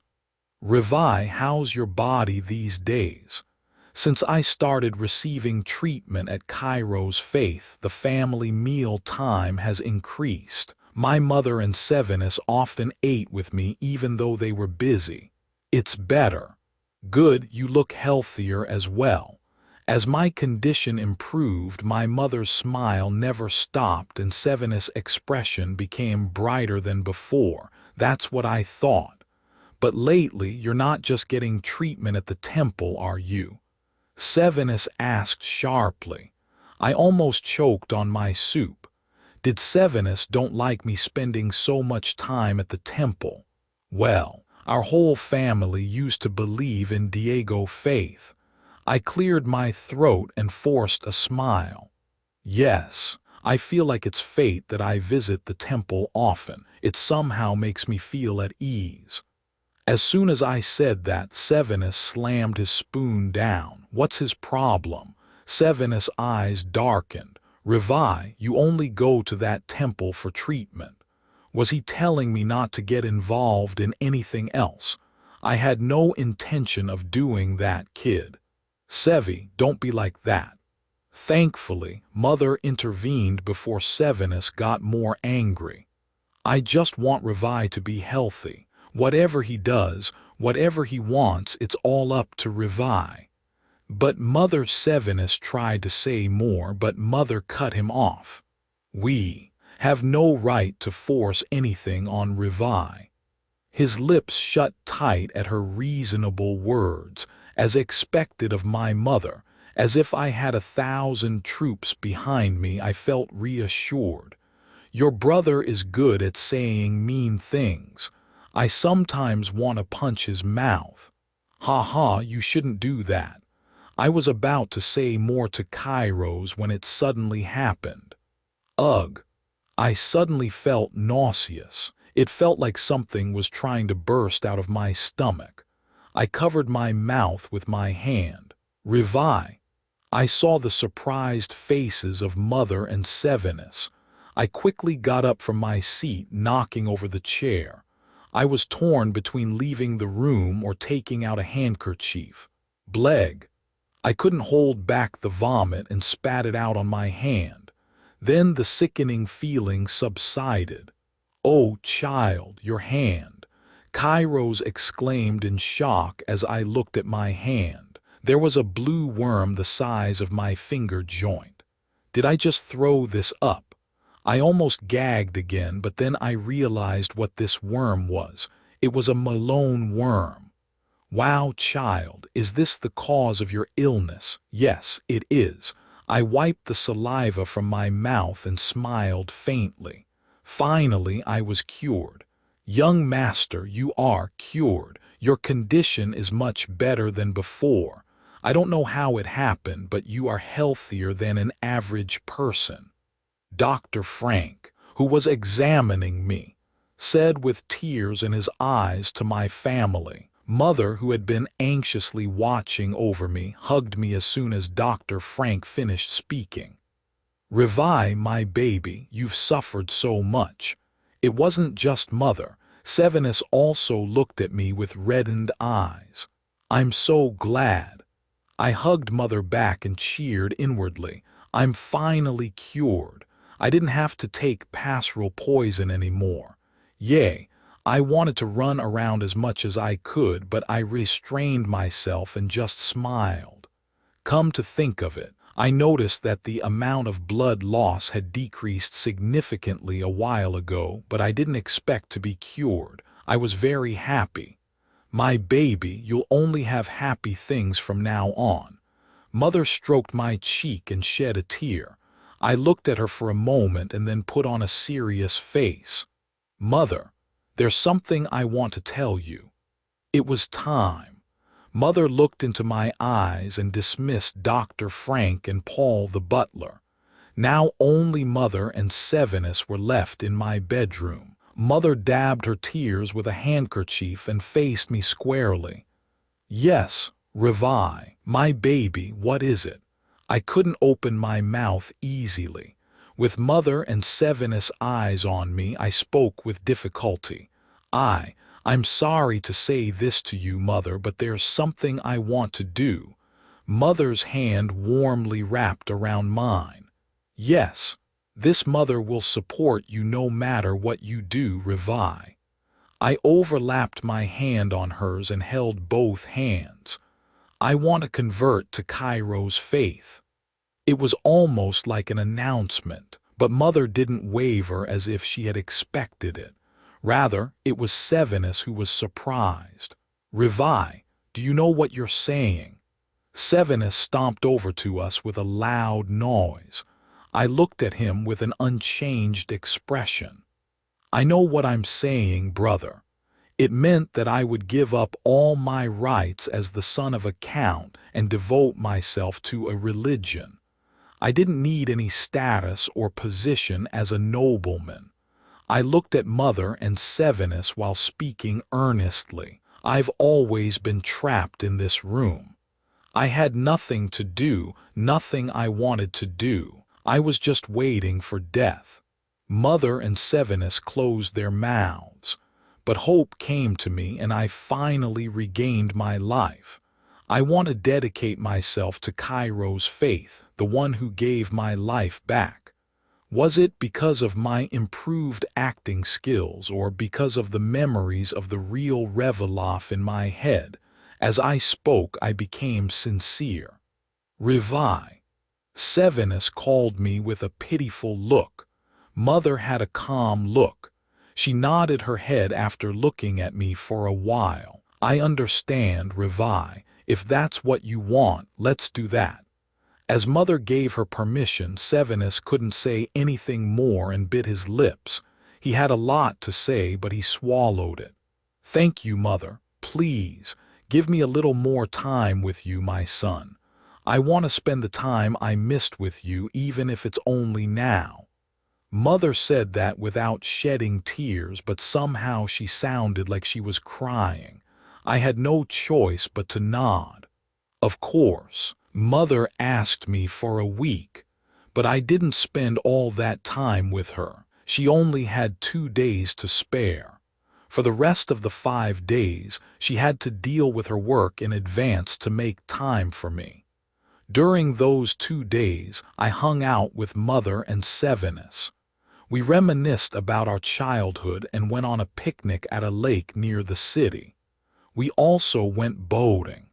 We walked along the streets of Ellen while holding Mother's hand and hired a famous painter to draw a new family portrait. And finally, the 2 days passed and tomorrow was the day I would leave Holden. After spending time with my family in the late evening, I packed my things to take to the temple. I could have asked the servants to do it, but I wanted to do it myself. I packed some expensive jewels that I could take right away from my personal property and put some clothes in a bag. I'm so sad. Kairos had been crying and sniffling all the time while I was with my family. Don't be sad, Kairos. This is all for Kairos' faith. I was tired of listening to Kairos whining for the past few days, but I tried to be kind to him. It feels like I'm the one who broke up a happy family. No, you're not. If we don't spread Kairos' faith widely, the world will end. Then everyone will die whether they are a happy family or not. Is this enough clothes? Knock, knock. As I was wondering if I should pack another bag, the door opened with a click. Revi. It was Sevenus. What was he doing here? He had been sulking ever since I declared that I would convert to Kairo's faith. He didn't initiate a conversation with me or anything while we were spending time with Mother. He was acting like a spoiled child. Yes, brother. I stopped packing and tried to get up from the chair, but Sevenus came over to me and stopped me. You don't have to get up. Keep doing what you were doing. Well then, I don't care. I opened another bag and stuffed some clothes in it. I felt Sevenus stare from my side. Brother, why are you staring at me? Just say what you want to say, you brat. You could have asked the servants to do this. No, it's not like I'm taking much anyway. Why don't you pack more? Actually, the jewels I packed were enough. They were worth several years of the temple budget. I needed some clothes to wear, so I packed a few sets. But once I entered the temple, I would wear the leader's uniform almost every day, so I didn't need that many clothes either. 2 bags of luggage were just right. This is enough. When I finished packing roughly, Sevenus handed me something. Take this. What he gave me was a silver pocket watch with Holden's seal engraved on it. Why? As I looked at Sevenus with a puzzled look, he stared at me fiercely and opened his mouth. Even if you're leaving, it doesn't change the fact you're still a Holden. You will always be Reveloff Holden, my brother. Brother. It was cheesy but quite touching. I smiled. What a tearful brotherly love, sob. Then Sevenus' lips curved slightly. You can come back anytime. Mother and I will always be here. I put the pocket watch in my chest and nodded. Yes, brother. Holden's mansion was busy since early in the morning. Today was the day Reveloff Holden, the second son of the Holden family, would depart. There were 2 carriages in front of the mansion. One was for Reveloff, while the other carriage was for his luggage. The servants were busy lodging the luggage onto the carriage. Reveloff sighed inwardly as he watched them. Did I pack that much luggage? He only packed 3 bags for himself. 2 of them were clothes and 1 was jewels that weren't very big. But now the servants were struggling to fit in several heavy chests. Mother, there seems to be more luggage than what I packed. Finally, Reveloff asked his mother, Lara, who was watching the situation. She smiled brightly. Of course, Revi. Reveloff was surprised by Lara's explanation. She had prepared not only his personal property, but also a generous amount of money for him. That wasn't all. There was also a huge donation for Cairo's faith. The amount was comparable to Tear of the Sun that they had given to Cairo's faith as a reward before. This was the decision of Lara and Sevenus. They wanted to express their gratitude for curing Reveloff's illness and ask for his convenience with such a donation. That greedy leader should value the rewards properly. Sevenus thought so, without realizing that Reveloff was the leader of the Cairo's faith. After packing all my belongings, the knights of the Holden lined up in front of the carriage. I stood before my mother and Sevenus and bowed my head. Mother, brother, thank you. It was a short farewell, but it contained countless emotions. Lara, who was looking at me, approached me and hugged me lovingly. You must always be healthy, my son. Mother is always on your side. You can come back any time. Do you understand? Yes, mother. Even though I would never return, I still answered that way. After my mother's embrace ended this time, Sevenus came up to me. He grabbed my shoulder firmly. Don't forget, Revi, you are always a Holden. Yes, brother. After the brief goodbye, I waved my hand to the servants, including Paul. Paul bowed to me with tears in his eyes. I looked around the Holden mansion one last time before getting on the carriage. So, you're really leaving, little brother? Clack, clack. The carriage started moving. The people stayed there until the carriage I was on was far enough away from the mansion. Neither Lara nor Sevenus could leave their places. Even though Reveloff Holden had left, his room would always remain, awaiting for its owner to return. Finally, I'm free.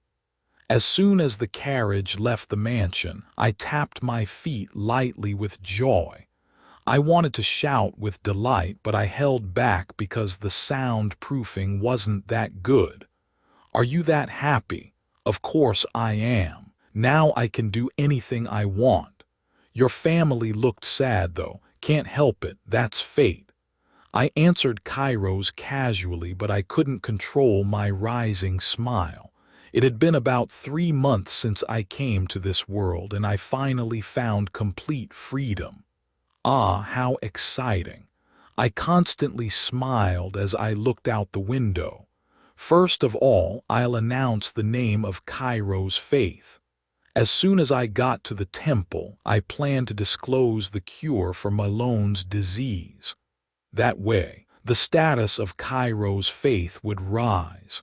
However, as the name of Kairos faith became known, the possibility of Diego faith interfering also increased. This part was inevitable, so let's put that aside for now. It doesn't matter if you have the power to stop them, even if you're famous. To do that, all I had to do was come up with a plan to become stronger. Soon, that incident would happen on the continent. If I could stop that incident, Cairo's faith status would rise several times more than when I spread the cure for Malone's disease. It will take some time to get to the temple. First, I open the religious status. Religious status, Cairo's faith leader, 1 Reveloff Holden high priest, 1 Alpheus paladin, 1 Chester official priest, 1 Cyril Ost. Believers, 448 Ale Ellis. Total number of believers, 452. The number of believers had increased in the past month, but it had started to stagnate. It was probably because there was nothing as impactful as what happened in Roval. Well, it's a problem that will be solved gradually. While I was making various plans, the carriage stopped before I knew it.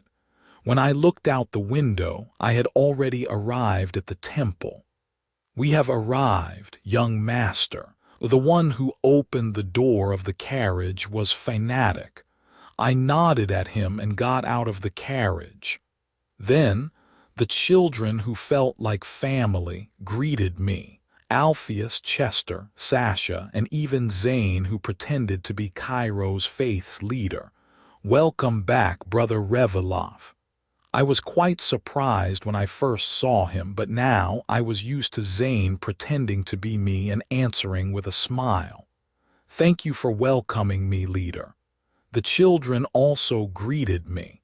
They looked cute with their cheerful and playful expressions. Meanwhile, the knights started to unload my luggage. "Where will you stay, young master?" Fanatic asked me while holding my luggage. Zane answered, "I will take care of Brother Reveloff's luggage. A sacred ritual must be performed before he converts to Cairo's faith." Of course, I had already told Zane about this. There was no such thing as a sacred ritual. Oh, I see. I had already decided where I would stay, so I didn't want to bring the knights there. Fortunately, the knights, including Fanatic, looked displeased but obediently left. Then Alpheus, Chester, and Sasha started to carry my luggage. As expected of my children, they are very reliable. I smiled warmly at them as I saw the knight's eyes widen. "Then I'll be going back, Fanatic." "Yes, young master." Fanatic looked somewhat regretful. I smiled at him. "Thank you for everything." He made me act like a dog, but thanks to Fanatic's training, my physical abilities had improved, so that was true. Then Fanatic and the knights bowed to me. Fanatic sobbed and said, "We are grateful to you, young master." My children moved all my luggage to the office. I tried to help them, but Alpheus firmly pushed me away. "Leader, where should I put this?" Alpheus asked me while holding a luggage of my clothes. Oh, that goes in the bedroom. Leader, what about these? Chester asked with his eyes wide open. It was a chest full of money. I tapped the chest. This is all funds for the temple. Sasha silently moved my luggage to the office. After they finished organizing the luggage, I thanked the children. Alfie, Chessie, Sasha, thank you all. The three of them were all S-class in different fields, but their strength was no joke. They always took care of the hard work, and whenever I tried to help them a little bit, they became serious and pushed me away. As expected of my children. They are very admirable. That's right. I smiled happily as I shared the desserts I brought from the mansion with them. On the other hand, Zane was busy lazing around on the sofa in the office. The children left the office after receiving the desserts, and I sat down in front of Zane.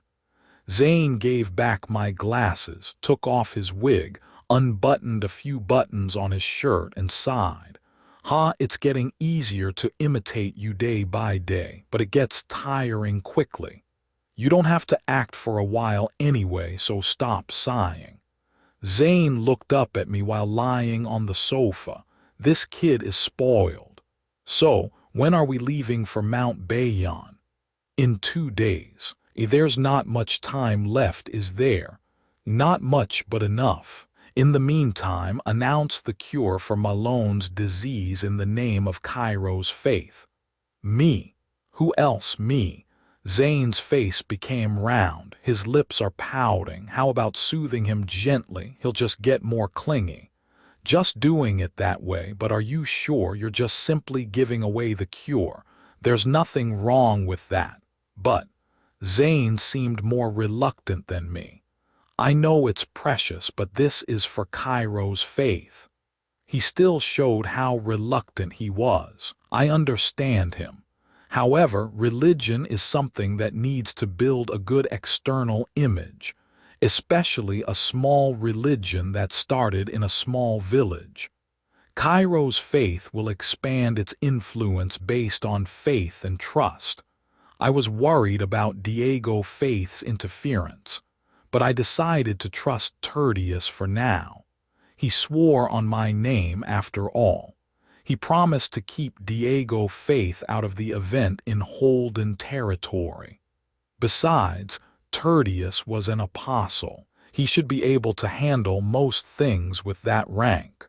I trust you, protagonist. The next day, thanks to Zane, it was announced that Cairo's faith had found a cure for Malone's disease.